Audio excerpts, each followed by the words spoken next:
ಕ್ರಿಸ್ತನಲ್ಲಿ ಪ್ರೀತಿಯ ಸಹೋದರರೇ, ನಿಮ್ಮೆಲ್ಲರಿಗೂ ನಮ್ಮ ಕರ್ತನು ನಮ್ಮ ರಕ್ಷಕನಾಗಿರುವ ಯೇಸು ಕ್ರಿಸ್ತನ ಪವಿತ್ರ ನಾಮದಲ್ಲಿ ನಿಮ್ಮೆಲ್ಲರೂ ಕೂಡ ವಂದನೆಗಳನ್ನು ತಿಳಿಸಿಕೊಳ್ಳುತ್ತೇನೆ. ತಂದೆಯ ದೇವರ ಒಂದು ಮಹಾಕೃಪೆಯಿಂದ ತಂದೆಯ ದೇವರು ನಮ್ಮನ್ನು ಕೂಡ ಆತನ ಕಣ್ಣಿನ ಗುಡ್ಡೆಂದೇ ಕಾದು ಕಾಪಾಡಿ ಈ ಒಂದು ಸಂಜೆ ವೇಳೆಯಲ್ಲಿ ಆತನ ಸನ್ನಿಧಾನದಲ್ಲಿ ಒಂದುಗೂಡಿಸಿ ಆತನ ಅಮೂಲ್ಯವಾದ ವಾಕ್ಯವನ್ನು ಧ್ಯಾನಿಸೋದಕ್ಕೆ ನಮಗೆ ಮಾಡಿದಂಥ ಈ ಮಹಾಕೃಪೆಗಾಗಿ ನಾವೆಲ್ಲರೂ ಕೂಡ ತಂದೆಯ ದೇವರಿಗೆ ಯೇಸು ಕ್ರಿಸ್ತನ ಮೂಲಕ ಸ್ತುತಿ ಸ್ತೋತ್ರಗಳನ್ನು ಕೂಡ ಸಲ್ಲಿಸೋಣ. ಪ್ರೀತಿಯ ಸದಸ್ಯರೇ, ಈ ಒಂದು ವರ್ಷದ ಬೈಬಲ್ ಕೋರ್ಸಿಗೆ ನಿಮ್ಮೆಲ್ಲರನ್ನ ಕೂಡ ಯೇಸು ಕ್ರಿಸ್ತನ ನಾಮದಲ್ಲಿ ಸ್ವಾಗತ ಮಾಡುತ್ತೇನೆ. ಪ್ರಿಯ ಸದಸ್ಯರೇ, ದೇವರ ಒಂದು ಮಹಾಕೃಪೆಯಿಂದ ಈ ಒಂದು ವರ್ಷದ ಬೈಬಲ್ ಕೋರ್ಸ್ನ ಕೂಡ ನಾವು ಪ್ರಾರಂಭಿಸಲು ಮತ್ತು 3 ಪಾಠಗಳನ್ನ ಕೂಡ ನಾವು ಓದೋಕ್ಕೆ ದೇವರು ಮಾಡಿದಂಥ ಕೃಪೆಗಾಗಿ ನಾವು ಮತ್ತೊಮ್ಮೆ ಸ್ತುತಿ ಸ್ತೋತ್ರಗಳನ್ನ ಕೂಡ ಸಲ್ಲಿಸುತ್ತಾ ನಾವು ಇವತ್ತು 4ನೆಯ ಪಾಠಕ್ಕೆ ನಾವು ಮುಂದುವರಿಯೋಣ.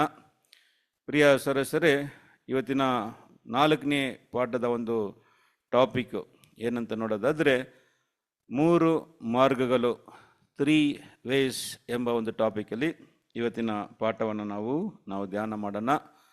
ಪ್ರಿಯ ಸದಸ್ಯರೇ, ಇವತ್ತಿನ ಪಾಠದ ಟಾಪಿಕ್ ಬಂದು 3 ಮಾರ್ಗಗಳು. ಪ್ರಿಯರೇ, ನಮ್ಮ ಕರ್ತನ ಯೇಸು ಕ್ರಿಸ್ತನು ಈ ಭೂಮಿಯಲ್ಲಿದ್ದಾಗ 2 ಮಾರ್ಗಗಳ ವಿಷಯವಾಗಿ ಏನು ಮಾಡಿದ್ದಾರೆ ಅಂದರೆ ಅವರು ಮಾತಾಡಿದ್ದಾರೆ. ಸದನೆ ಇವತ್ತಿನ ಪಾಠದಲ್ಲಿ ನಾವು ತುಂಬ ವಿವರವಾಗಿ ಆ ಯೇಸು ಕ್ರಿಸ್ತ ಆಡಿದಂಥ ಆ ಒಂದು ಮಾತಿನಲ್ಲಿ ಅಡಗಿರುವಂಥ ಆಳವಾದ ಸತ್ಯವನ್ನು ಕೂಡ ಇವತ್ತಿನ ಪಾಠದಲ್ಲಿ ನಾವು ಧ್ಯಾನಿಸೋಣ. ಪ್ರಿಯರೇ, ಈ 3 ಮಾರ್ಗಗಳು ಎಂಬ ಒಂದು ಪಾಠವನ್ನು ನಾವು ಧ್ಯಾನಿಸೋದಾದರೆ, ಈ ಮಾರ್ಗಗಳು ಎಂಬ ಒಂದು ಪದದ ಅರ್ಥವನ್ನು ನಾವು ಮೊದಲನೇದಾಗಿ ಏನು ಮಾಡೋಣ, ತಿಳ್ಕೊಳ್ಳೋಣ. ಆನಂತರ ಈ ಪಾಠಕ್ಕೊಳಗೆ ನಾವು ಏನು ಮಾಡೋಣ, ಮುಂದುವರಿಯೋಣ. ಪ್ರಿಯರ, ಮಾರ್ಗಗಳು ಎಂಬ ಒಂದು ಪದಕ್ಕೆ 2 ಅರ್ಥಗಳಿದೆ. ಮಾರ್ಗಗಳು ಎಂಬ ಪದಕ್ಕೆ 2 ಅರ್ಥಗಳಿದೆ. ಒಂದು ಊರಿಗೆ ಹೋಗುವ ಒಂದು ದಾರಿ. ಒಂದು ಊರಿಗೆ ಅಂದರೆ ಇಲ್ಲಿಂದ ನೋಡಿ, ಉದಾಹರಣೆಗೆ ನಾವು ಬೆಂಗಳೂರಿಂದ ಮೈಸೂರಿಗೆ ಹೋಗೋಕ್ಕೆ ಏನಿರ್ತದೆ, ಒಂದು ದಾರಿ ಇರ್ತದೆ. ಆ ದಾರಿಗೆ ನಾವು ಏನು ಹೇಳ್ತೀವಿ, ಮಾರ್ಗ ಅಂತ ಹೇಳ್ತೀವಿ. ಇದು ಲಿಟ್ರಲ್ ಮೀನಿಂಗ್. ಇದು ಬಂದು ನೇರನೆಯಾದಂಥ ಒಂದು ಅರ್ಥವಾಗಿದೆ. ಸೊ ಮಾರ್ಗಕ್ಕೆ ಇನ್ನೊಂದು ಅರ್ಥ ಇದೆ, ಸೆಕೆಂಡ್ ಮೀನಿಂಗು. ಪ್ರಿಯರೇ, ಅದು ಏನಪ್ಪ ಅಂತ ನೋಡೋದಾದರೆ ನಮ್ಮ ಜೀವನ ಅಥವಾ ನಮ್ಮ ನಡತೆ. ನಮ್ಮ ಜೀವನ ಅಥವಾ ನಮ್ಮ ನಡತೆ ಕೂಡ ನಾವು ಏನು ಹೇಳ್ತೀವಿ ಅಂದರೆ ಮಾರ್ಗ ಅಂತ ನಾವು ಹೇಳ್ತೀವಿ, ಅಥವಾ ದಾರಿ ಅಂತ ಕೂಡ ಏನು ಮಾಡ್ತೀವಿ, ನಾವು ಹೇಳ್ತೀವಿ. ಉದಾಹರಣೆಗೆ ನೋಡೋದಾದರೆ ನಾವು ಅನೇಕ ಸಾರಿ ನಮ್ಮ ಜೀವನದಲ್ಲಿ ಈ ಮಾತನ್ನು, ಈ ವಾಕ್ಯವನ್ನು ನಾವು ಉಪಯೋಗಿಸ್ತೀವಿ. ಏನಂದರೆ, ನಿನ್ನ ದಾರಿನೇ ಸರಿ ಇಲ್ಲ, ನೀನು ತಪ್ಪಾದ ದಾರಿಯಲ್ಲಿ ಏನಾಗ್ತಾ ಇದೆಯಾ, ಹೋಗ್ತಾ ಇದೆಯಾ, ನಿನ್ನ ದಾರಿನೇ ಸರಿ ಇಲ್ಲ. ಇಂಗ್ಲೀಷಲ್ಲಿ ನೋಡ್ಬೇಕಾದ್ರೆ you are in wrong way, you are in the wrong way, going in the wrong way. ನೀನು ತಪ್ಪಾದ ಮಾರ್ಗದಲ್ಲಿ ಏನು ಮಾಡ್ತಾ ಇದೆಯಾ, ಹೋಗ್ತಾ ಇದೆಯಾ, ತಪ್ಪಾದ ಮಾರ್ಗದಲ್ಲಿ ಹೋಗಬೇಡ. ಈ ರೀತಿಯಾದಂಥ ಪದವನ್ನು, ವಾಕ್ಯವನ್ನು ನಾವು ದಿನನಿತ್ಯ ಜೀವಿತದಲ್ಲಿ ನಾವು ಹಾಡುವಾಗ ಪ್ರಿಯರೇ, ಅದು ಏನನ್ನು ಸೂಚಿಸ್ತದೆ? ತಪ್ಪಾದ ಮಾರ್ಗದಲ್ಲಿ ಹೋಗಬೇಡ ಅಂದರೆ ಅದು ಏನರ್ಥ ಅಂದರೆ ತಪ್ಪಾದ ಒಂದು ನಡತೆ ಅಥವಾ ತಪ್ಪಾದ ಒಂದು ಜೀವನ. ನೀನು ಹೋಗುವಂಥ ಜೀವನವು, ನಿನ್ನ ಮಾರ್ಗವು ತಪ್ಪಾಗಿದೆ ಅಂತ ನಾವು ಏನು ಮಾಡ್ತೀವಿ, ಹೇಳ್ತೀವಿ. ಪ್ರಿಯರೇ, ಈ 2ನೇ ಅರ್ಥದಲ್ಲಿನೇ ಇವತ್ತಿನ ಪಾಠವನ್ನು ನಾವು ಧ್ಯಾನ ಮಾಡ್ತೀವಿ. 2 ಮಾರ್ಗಗಳು ಅಂದರೆ ಏನರ್ಥ ಅಂತ ನೋಡಬೇಕಾದ್ರೆ 3 ಮಾರ್ಗಗಳು ಪಾಠಕ್ಕೆ ಟಾಪಿಕ್ ಇಟ್ಟಿದ್ದೀವಿ. ಅಂದರೆ ಯಾವ ಅರ್ಥದಲ್ಲಿ ಅಂದರೆ 2ನೇ ಅರ್ಥ. 2ನೇ ಅರ್ಥ ಏನಂದರೆ ನಾವು ನಮ್ಮ ಜೀವನ, ನಾವು ಮಾಡುವಂಥ ಜೀವನ, ಅದಕ್ಕೂ ನಾವು ಏನು ಮಾಡ್ತೀವಿ, ಮಾರ್ಗ ಅಂತ ಅಥವಾ ದಾರಿ ಅಂತ ಹೇಳ್ತೀವಿ. ಪ್ರಿಯರ, ಅದಕ್ಕಾದಂಥ ವಾಕ್ಯವನ್ನು ನಾವು ಏನು ಮಾಡೋಣ, ನಾವು ಓದೋಣ. ಆದಿಕಾಂಡ 6ನೇ ಅಧ್ಯಾಯದಲ್ಲಿ 12ನೇ ವಾಕ್ಯವನ್ನು ನಾವು ಓದೋದಾದರೆ, ಅಲ್ಲಿ ಭೂಮಿಯ ಮೇಲೆ ಇದ್ದ ಜನರುಗಳು ತಮ್ಮ ಮಾರ್ಗವನ್ನು ಕೆಡಿಸಿಕೊಂಡಿದ್ದರು ಎಂಬ ಒಂದು ವಾಕ್ಯಲ್ಲಿ ಬರ್ತದೆ. ಬನ್ನಿ ಓದೋಣ. ಆದಿಕಾಂಡ 6ನೇ ಅಧ್ಯಾಯ 12ನೇ ವಾಕ್ಯವನ್ನು ನಾವು ಓದೋಣ. ದೇವರು ಲೋಕವನ್ನು ನೋಡುವಾಗ ಅದು ಕೆಟ್ಟು ಹೋಗಿತ್ತು, ಭೂನಿವಾಸಿಗಳೆಲ್ಲರೂ ತಮ್ಮ ನಡವಳಿಕೆಯನ್ನು ಕೆಡಿಸಿಕೊಂಡಿದ್ದರು. ಪ್ರಿಯರೇ, ಇಲ್ಲಿ ಕೂಡ ನೋಡ್ಬೇಕ್ರೆ ಭೂ ನಿವಾಸಿಗಳು ತಮ್ಮ ನಡವಳಿಕೆ ಅಂತ ಹೇಳಲ್ಪಟ್ಟಿದೆ. ನೋಡಿ, ಈ ಕನ್ನಡ ಬೈಬಲಲ್ಲಿ ನೋಡ್ಬೇಕಾದ್ರೆ ಮನುಷ್ಯರೆಲ್ಲರೂ ಭೂಮಿಯ ಮೇಲೆ ತಮ್ಮ ಮಾರ್ಗವನ್ನು ಕೆಡಿಸಿಕೊಂಡಿದ್ದರು. ಇಂಗ್ಲೀಷಲ್ಲಿ ನೋಡಿ ಪ್ರಿಯರೇ, all flesh had corrupted is way ಅಂತ ಇಲ್ಲಿ ನೋಡ್ತೀವಿ. ಆಲ್ ಫ್ಲೆಶ್ ಅಂದರೆ ಭೂಮಿಯಲ್ಲಿರೋಂಥ ಮನುಷ್ಯರು ನಮ್ಮ ನೀವು ಓದಿದಂಥ ಈ ಬೈಬಲಲ್ಲಿ ಬೇಕಾದರೆ ನಡವಳಿಕೆ ಅಂತ ಅಲ್ಲಿ ಹೇಳಲ್ಪಟ್ಟಿದೆ. ಕರೆಕ್ಟ್ ಪ್ರಿಯರೇ, ಮಾರ್ಗ ಅಂದರೆ ನಡವಳಿಕೆ. ಪ್ರಿಯ ಸಹೋದರರೇ, ಅದೇ ಇಲ್ಲಿ ನಾವು ನೋಡ್ತೀವಿ. ಇನ್ನೊಂದು ವಾಕ್ಯವನ್ನು ಕೂಡ ನಾವು ಓದೋಣ. 2ನೇ ಅರಸುಗಳು 22ನೇದಲ್ಲಿ 2ನೇ ವಾಕ್ಯವನ್ನು ನಾವು ಓದೋಣ. 2 ಅರಸುಗಳು 22ನೇದಲ್ಲಿ 2ನೇ ವಾಕ್ಯವನ್ನು ಓದೋಣ.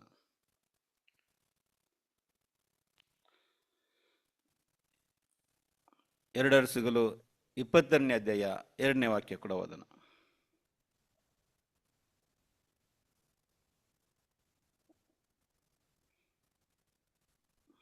ಓದಿ ಬ್ರದರ್, ವೆಂಕಟೇಶ್ ಬ್ರದರ್, ಯಾರಾದ್ರೂ ಓದ್ರಿ ಬೈಬಲ್. ಅವನು ಎಡಕ್ಕಾಗಲಿ ಬಲಕ್ಕಾಗಲಿ ತಿರುಗಿಕೊಳ್ಳದೆ ತನ್ನ ಪೂರ್ವಿಕನಾದ ದಾವೀದನ ಮಾರ್ಗದಲ್ಲಿಯೇ ನಡೆದು ಯೆಹೋವನ ದೃಷ್ಟಿಯಲ್ಲಿ ಒಳ್ಳೆಯವನಾದನು. ನೋಡ್ರಿ ಪ್ರಿಯರೇ, ಇಲ್ಲಿ ಯೋಷ್ಯ ಎಂಬ ಅರಸನ ಬಗ್ಗೆ ಹೇಳ್ಬೇಕಾದ್ರೆ ಅವನು ಎಡಗಡೆ ಬಲಗಡೆ ತಿರುಗದೆ ತನ್ನ ಪೂರ್ವಿಕನಾದ ದಾವೀದನ ಮಾರ್ಗದಲ್ಲಿ, ದಾವೀದನ ಎಲ್ಲಾ ಮಾರ್ಗದಲ್ಲಿ ಅವನು ನಡೆದನು ಎಂಬ ವಾಕ್ಯವು ಇಲ್ಲಿ ನೋಡ್ತೀವಿ. ಅಂದ್ರೆ ದಾವೀದನ ಮಾರ್ಗದಲ್ಲಿ ನಡೆದ ಅಂದ್ರೆ ಏನರ್ಥ ಅಂದ್ರೆ ಪ್ರಿಯರೇ, ದಾವೀದನ ನಡವಳಿಕೆ ಹಾಗೆಯೇ ಈ ಅರಸನ ನಡವಳಿಕೆ ಕೂಡ ಇತ್ತು ಎಂಬುದಾಗಿ ಈ ಪದದ ಅರ್ಥವು. ನೋಡಿ, ಇವಾಗ್ಲಿಂದ all the ways of David ಅಂದ್ರೆ ದಾವೀದನ ಮಾರ್ಗದಲ್ಲಿ ನಡೆದ ಅಂದ್ರೆ ಏನರ್ಥ ಪ್ರಿಯರೇ, ದಾವೀದನು ಹೇಗೆ ಜೀವನ ಮಾಡಿದ್ರೋ ಅದೇ ರೀತಿಯಾದಂಥ ಜೀವನನೇ ಅಲ್ಲಿ ಮಾರ್ಗ ಅಂತ ಹೇಳಲ್ಪಟ್ಟಿದೆ. ಪ್ರಿಯರೇ, ಈ 2ನೇ ಅರ್ಥದಲ್ಲಿ ನಾವು ಈ ಒಂದು ಪಾಠವನ್ನು ನಾವು ಧ್ಯಾನ ಮಾಡ್ತೀವಿ. ಸೊ ಈ 2 ಮಾರ್ಗಗಳ ಬಗ್ಗೆ ನಮ್ಮ ಕರ್ತನಾದ ಯೇಸು ಕ್ರಿಸ್ತನು ತಾನು ಭೂಮಿಯಲ್ಲಿದ್ದಾಗ ಈ 2 ಮಾರ್ಗದ ವಿಷಯವಾಗಿ ಏನು ಮಾಡಿದ್ದಾರೆ, ಮಾತಾಡಿದ್ದಾರೆ. ಮತ್ತಾಯ 7ನೇ ಅಧ್ಯಾಯದಲ್ಲಿ 13 ಮತ್ತು 14ನೇ ವಾಕ್ಯದಲ್ಲಿ ನಾವು ಓದೋದಾದರೆ ಇಲ್ಲಿ 2 ಮಾರ್ಗಗಳ ವಿಷಯವಾಗಿ ಅಲ್ಲಿ ಹೇಳಲ್ಪಟ್ಟಿದೆ. ಅದು ಯಾವ ಮಾರ್ಗ, ಅದು ಏನು ಎಂಬುದಾಗಿ ನಾವು ಏನು ಮಾಡೋಣ, ವಿವರವಾಗಿ ಇದನ್ನ ನಾವು ಧ್ಯಾನ ಮಾಡೋಣ. ಮತ್ತಾಯ 7, 13, 14. ಇಕ್ಕಟ್ಟಾದ ಬಾಗಿಲಿನಿಂದ ಒಳಕ್ಕೆ ಹೋಗಿರಿ.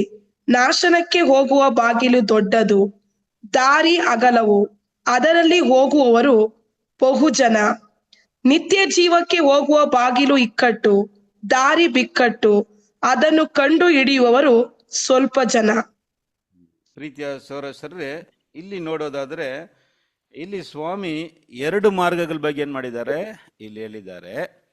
ಅಂದ್ರೆ ಜೀವಕ್ಕೆ ನಡೆಸುವ ದಾರಿಯು ಹೆಂಗಿದೆ ಅಂತ ನೋಡ್ಬೇಕಾದ್ರೆ ಇಕ್ಕಟ್ಟು, ದಾರಿಯು ಬಿಕ್ಕಟ್ಟಾಗಿದೆ ಅಂತ ಏನು ಮಾಡ್ತಾರೆ ಇಲ್ಲಿ ಹೇಳ್ತಾರೆ. 13ನೇ ವಾಕ್ಯನ ನೋಡೋದಾದರೆ 7th chapter 13th verse, Matthew 7:13 ನಾವು ನೋಡಬೇಕಾದ್ರೆ ಇಲ್ಲಿ ಸ್ವಾಮಿ ಒಂದು ಮಾರ್ಗದ ವಿಷಯವಾಗಿ ಇಲ್ಲಿ ಮಾತಾಡ್ತಾರೆ. ಇಕ್ಕಟ್ಟಾದ ಬಾಗಿಲಿನಿಂದ ಒಳಗೆ ಹೋಗಿರಿ, ನಾಶಕ್ಕೆ ಹೋಗುವ ಬಾಗಿಲು ದೊಡ್ಡದು, ನಾಶಕ್ಕೆ ಹೋಗುವ ಬಾಗಿಲು ದೊಡ್ಡದಾಗಿದೆ, ದಾರಿ ಅಗಲವು.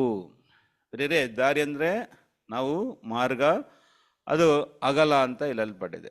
ಇಂಗ್ಲೀಷಲ್ಲಿ ನೋಡೋದಾದರೆ wide is the gate and broad is the way that leaded to destruction. So ಇದು ಎಲ್ಲಿ ನಡೆಸ್ತದೆ ಈ ಮಾರ್ಗ ಅಂದರೆ ಇದು ನಾಶನಕ್ಕೆ ಏನು ಮಾಡುತ್ತೆ, ನಡೆಸ್ತದೆ.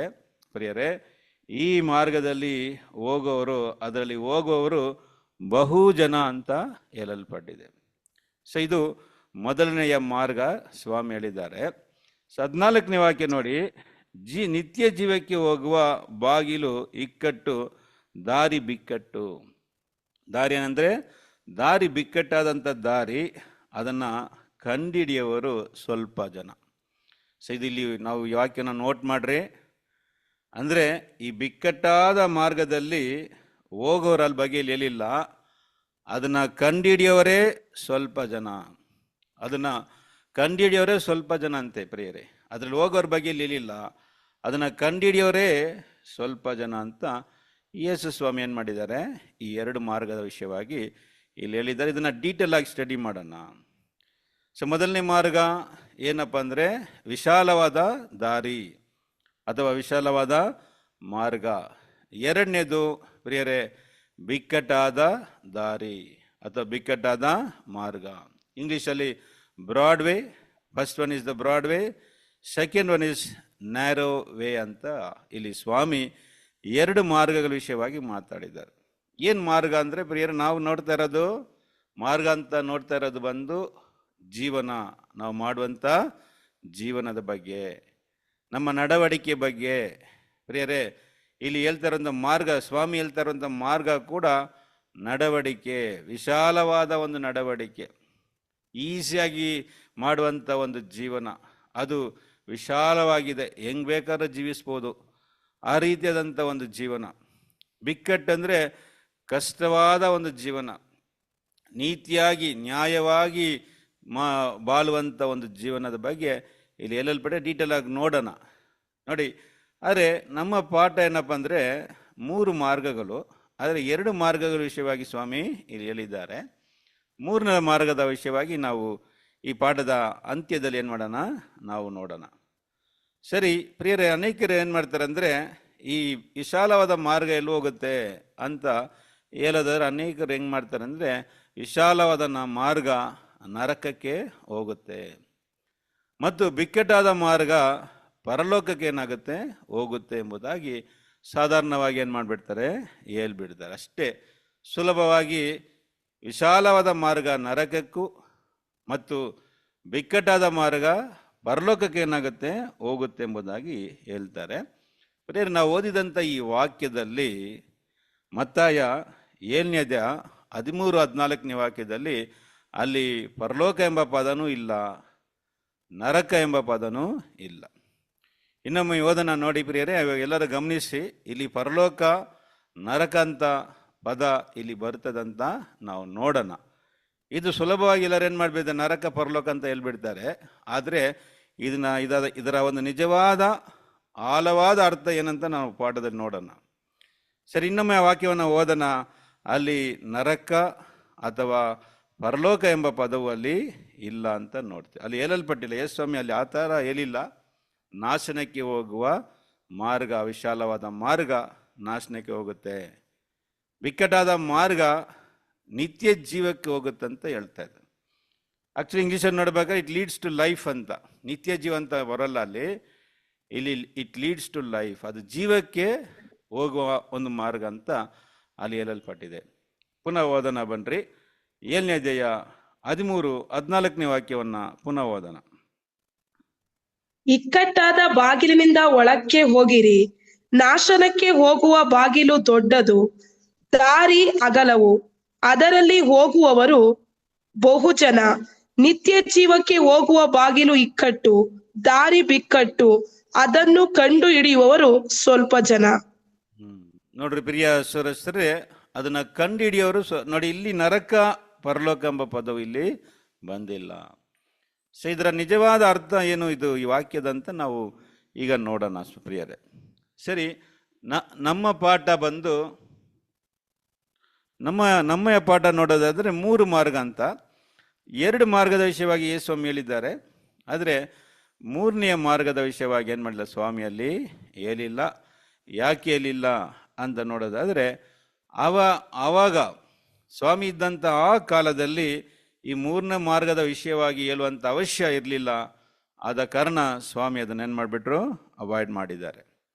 ಸರಿ ಪ್ರಿಯರೇ, ನಾವು ಈಗ ಏನು ಮಾಡೋಣ, ಈ ಒಂದು ವಿಶಾಲವಾದ ಮಾರ್ಗ ಏನು, ವಿಶಾಲವಾದ ಮಾರ್ಗ ಅಂದರೆ ಏನು, ಅದು ಎಲ್ಲಿ ನಡೆಸ್ತದೆ ಅಂದರೆ ನಾಶನಕ್ಕೆ, ನಾಶನ ಅಂದರೆ ಮರಣಕ್ಕೆ ನಡೆಸ್ತಾ ಇದೆ. ಆ ವಿಶಾಲವಾದ ಮಾರ್ಗದಲ್ಲಿ ಹೋದರೆ ಅದು ಎಲ್ಲಿ ಹೋಗ್ತಾ ಇದೆ, ಎಲ್ಲಿ ಹೋಗಿ ಸೇರುತ್ತೆ ಅಂದರೆ ಮರಣಕ್ಕೆ ಹೋಗಿ ಸೇರುತ್ತೆ. ಎರಡನೇದು ನಾವು ನೋಡೋದಾದರೆ ಪ್ರಿಯ ಸಹೋದರರೇ, ಬಿಕ್ಕಟ್ಟಾದ ಒಂದು ಮಾರ್ಗ ಇದೆ, ಅದು ಎಲ್ಲಿ ಹೋಗುತ್ತೆ ಅಂದರೆ ಜೀವಕ್ಕೆ. ಸರಿ, ಈ ವಿಶಾಲವಾದ ಮಾರ್ಗದ ವಿಷಯವಾಗಿ ನೋಡಬೇಕಾದ್ರೆ ಅದರಲ್ಲಿ ಪ್ರವೇಶಿಸುವವರು ಬಹು ಜನ ಅಂತನಾಗಿದೆ ಹೇಳಲ್ಪಟ್ಟಿದೆ. ಪ್ರಿಯರೇ, ಇಲ್ಲಿ ನಾವು ನೋಡುವಂಥ ಒಂದು ವಿಷಯ ಏನಪ್ಪ ಅಂದರೆ, ಇಲ್ಲಿ ಹೇಳಿದ್ದು ಒಂದು ಬಹು ಜನ ಅಂತ ಅರ್ಥ ಅದು ಬರಬಾರ್ದು. ಎಲ್ಲರೂ ಈ ವಿಶಾಲವಾದ ಮಾರ್ಗದಲ್ಲಿ ಏನಾಗ್ತಾ ಇದ್ದಾರೆ, ಹೋಗ್ತಾ ಇದ್ದಾರೆ. ಅಲ್ಲಿ ಈ ಪದದ ಒಂದು ಗ್ರೇಕ ಪದ ಏನಪ್ಪ ಅಂದರೆ, ಬಹು ಎಂಬ ಬರುವಂಥ ಈ ಪದದ ಗ್ರೇಕ್ ವರ್ಡ್ ಏನಂದರೆ ಆಲ್ ಅಂತ ಬರಬೇಕು. ಎಲ್ಲರೂ ಅಂತ. ಎಲ್ಲರೂ ಈ ಒಂದು ವಿಶಾಲವಾದ ದಾರಿಯಲ್ಲಿ ಏನಾಗ್ತಾ ಇದ್ದಾರೆ, ಹೋಗ್ತಾ ಇದ್ದಾರೆ. It is not many, it is all. Many there be which go in ಅಂತ ಇಲ್ಲಲ್ಪಟ್ಟಿದೆ ಅಲ್ಲ, ಇದು ಮೆನಿ ಅಲ್ಲ ಪ್ರಿಯರೇ, ಇದು ಎಲ್ಲರೂ ಅಂತ. All are entering or going in the broad way ಅಂತಲೇ ಅಲ್ಲಿ ಬರಬೇಕು, ಆಲ್ ಅಂತ ಬರಬೇಕು. ಸೊ ಅದನ್ನು ನೋಡೋಣ, ವಾಕ್ಯದಲ್ಲೇ ನಾವು ನೋಡೋಣ. ಪ್ರಿಯ, ಅನೇಕರ ಅಥವಾ ಎಲ್ಲರೂ ಈ ವಿಶಾಲವಾದ ಮಾರ್ಗದಲ್ಲಿ ಹೋಗ್ತಾ ಇದ್ದಾರೆ ಅಂತ ಏನು ಮಾಡೋಣ, ನಾವು ನೋಡೋಣ. ಸರಿ ಪ್ರಿಯರೇ, ಇದು ನೆಕ್ಸ್ಟ್ ನೋಡಬೇಕಾದ್ರೆ ಈ ಬಿಕ್ಕಟ್ಟಾದ ದಾರಿನ ನಾವು ನೋಡೋದಾದರೆ ಅದು ಜೀವಕ್ಕೆ ಹೋಗುತ್ತೆ, ಆದರೆ ಅದನ್ನು ಕಂಡಿಡಿಯವರೇ ಸ್ವಲ್ಪ ಜನ ಅಂತ. ಅದನ್ನು ಕಂಡಿಡಿಯವರೇ ಅಂತದವರೇ ಸ್ವಲ್ಪ, only few who find it. ನೋಡಿ, only few who find it, it lead unto life. ನೋಡಿ, ಇದು ಜೀವಕ್ಕೆ ಹೋಗುತ್ತೆ ಎಂಬ ನೋಡ್ತೀವಿ, ಆದರೆ ಅದನ್ನು ಕಂಡುಹಿಡಿಯೋರೆ ಸ್ವಲ್ಪ ಜನ ಅಂತ ಇಲ್ಲಿ ಸ್ವಾಮಿ ಹೇಳ್ತಾರೆ. ಸರಿ ಪ್ರಿಯರೇ, ಅದನ್ನು ಕಂಡುಹಿಡಿಯೋರು ಸ್ವಲ್ಪ ಜನ ಅಂದರೆ ಅದರಲ್ಲಿ ಪ್ರವೇಶಿಸುವರು ಇನ್ನೂ ಸ್ವಲ್ಪ ಜನ, ಮತ್ತು ಕೊನೆಯವರೆಗೆ ಆ ಮಾರ್ಗದಲ್ಲಿ ಹೋಗೋರು, ಕೊನೆಯವರೆಗೆ ಈ ಥರ ಜೀವನವನ್ನು ಮಾಡೋರು, ಕೊನೆಯವರೆಗೆ ಈ ರೀತಿಯಾದಂಥ ನಡವಳಿಕೆನ ನಡೆಸೋರು ಸ್ವಲ್ಪ ಜನ ಅಂತ ಬೈಬಲ್ ಹೇಳ್ತಾ ಇದೆ. ಸರಿ, ಬನ್ನಿ ಪ್ರಿಯ ಸರಿ, ಈ ವಿಶಾಲವಾದ ದಾರಿ ಅಂದರೆ ಏನು, ವಾಟ್ ಈಸ್ ಬ್ರಾಡ್ ವೇ ಅಂತ ಏನು ಮಾಡೋಣ, ನಾವು ನೋಡೋಣ. ಇಲ್ಲಿ ಸ್ವಾಮಿ ಹೇಳಿದಂಥ ಈ ವಿಶಾಲವಾದ ಮಾರ್ಗ ಏನು, ಅದರ ಅರ್ಥ ಏನಪ್ಪ ಅಂತ ನೋಡೋದಾದರೆ ಪ್ರಿಯರೇ, ಅದು ನಾನು ಮೊದಲನೇ ಪ್ರಾರಂಭದಲ್ಲಿ ಹೇಳಿದ್ದೆ. ಮಾರ್ಗ ಅಂದರೆ ನಮ್ಮ ನಡವಳಿಕೆ, ನಮ್ಮ ಜೀವನ, ನಾವು ಬಾಳುವಂಥ ಒಂದು ಜೀವನ. ಪ್ರಿಯರೇ, ವಿಶಾಲವಾಗಿರುವಂಥ ಜೀವನ ಯಾವುದು ಅಂತ ನೋಡಬೇಕಾದ್ರೆ ಪ್ರಿಯ ಸರಸರೇ, ಅದು ಪಾಪದ ಒಂದು ಮಾರ್ಗವಾಗಿದೆ. ಪಾಪ ಮಾಡುವಂಥ ಒಂದು ಜೀವನ. ಪಾಪ ಮಾಡೋದು ಕಷ್ಟನ? ಪಾಪ ಮಾಡೋದಕ್ಕೆ ಯಾರಾದರೂ ನಮಗೆ ಹೇಳ್ಕೊಡ್ಬೇಕಾ ಅಂತ ನಾವು ಹೇಳೋದಾದರೆ ಪ್ರಿಯ ಸರಸರೇ, ಪಾಪ ಮಾಡೋದು ತುಂಬ ಸುಲಭ ಮಾತ್ರ ಅಲ್ಲ, ಪಾಪ ಮಾಡೋದ್ರಲ್ಲಿ ಸಂತೋಷನೂ ಇದೆ, ಟೆಂಪ್ರವರಿ ಒಂದು ಹ್ಯಾಪಿನೆಸ್ಸು. ಅದು ಮಾತ್ರ ಅಲ್ಲ ಪ್ರಿಯರೇ, ಅದು ಯಾರು ಕೂಡ ನಮಗೆ ಹೇಳ್ಕೊಡುವಂಗೆ ಇಲ್ಲ.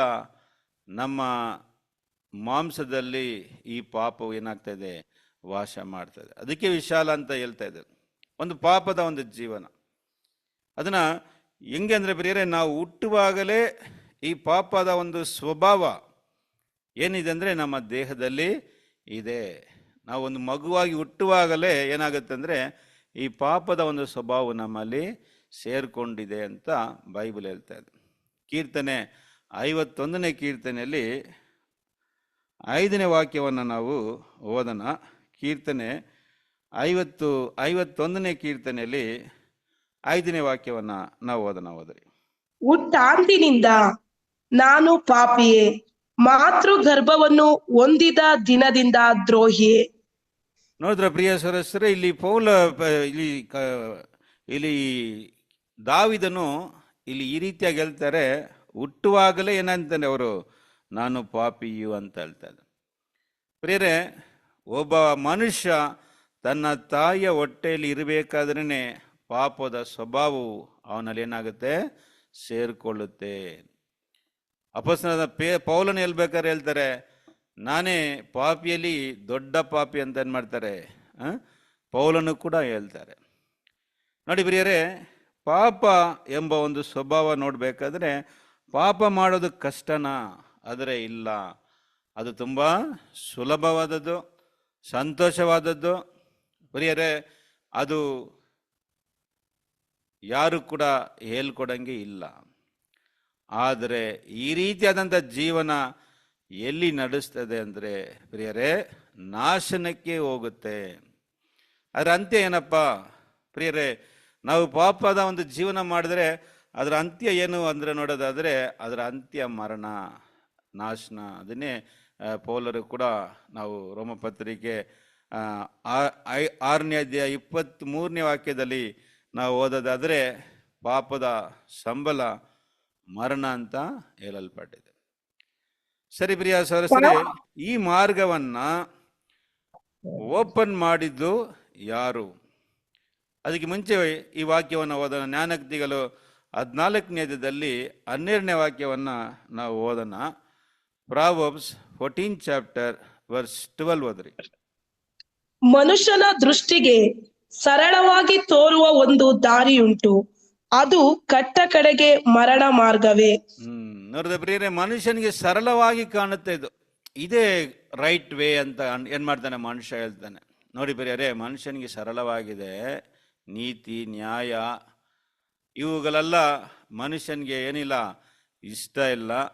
ಯಾವುದಪ್ಪ ಅವನಿಗೆ ಇಷ್ಟ ಅಂತ ನೋಡ್ಬೇಕಾದ್ರೆ ಅದು ಸರಳವಾಗಿದೆ. ಇದೇ ಈ ಮಾರ್ಗನೇ ಸರಿಯಾದ ಮಾರ್ಗ, ಇದು ನಮಗೆ ಸಂತೋಷವನ್ನು ಕೊಡುವಂಥದ್ದು.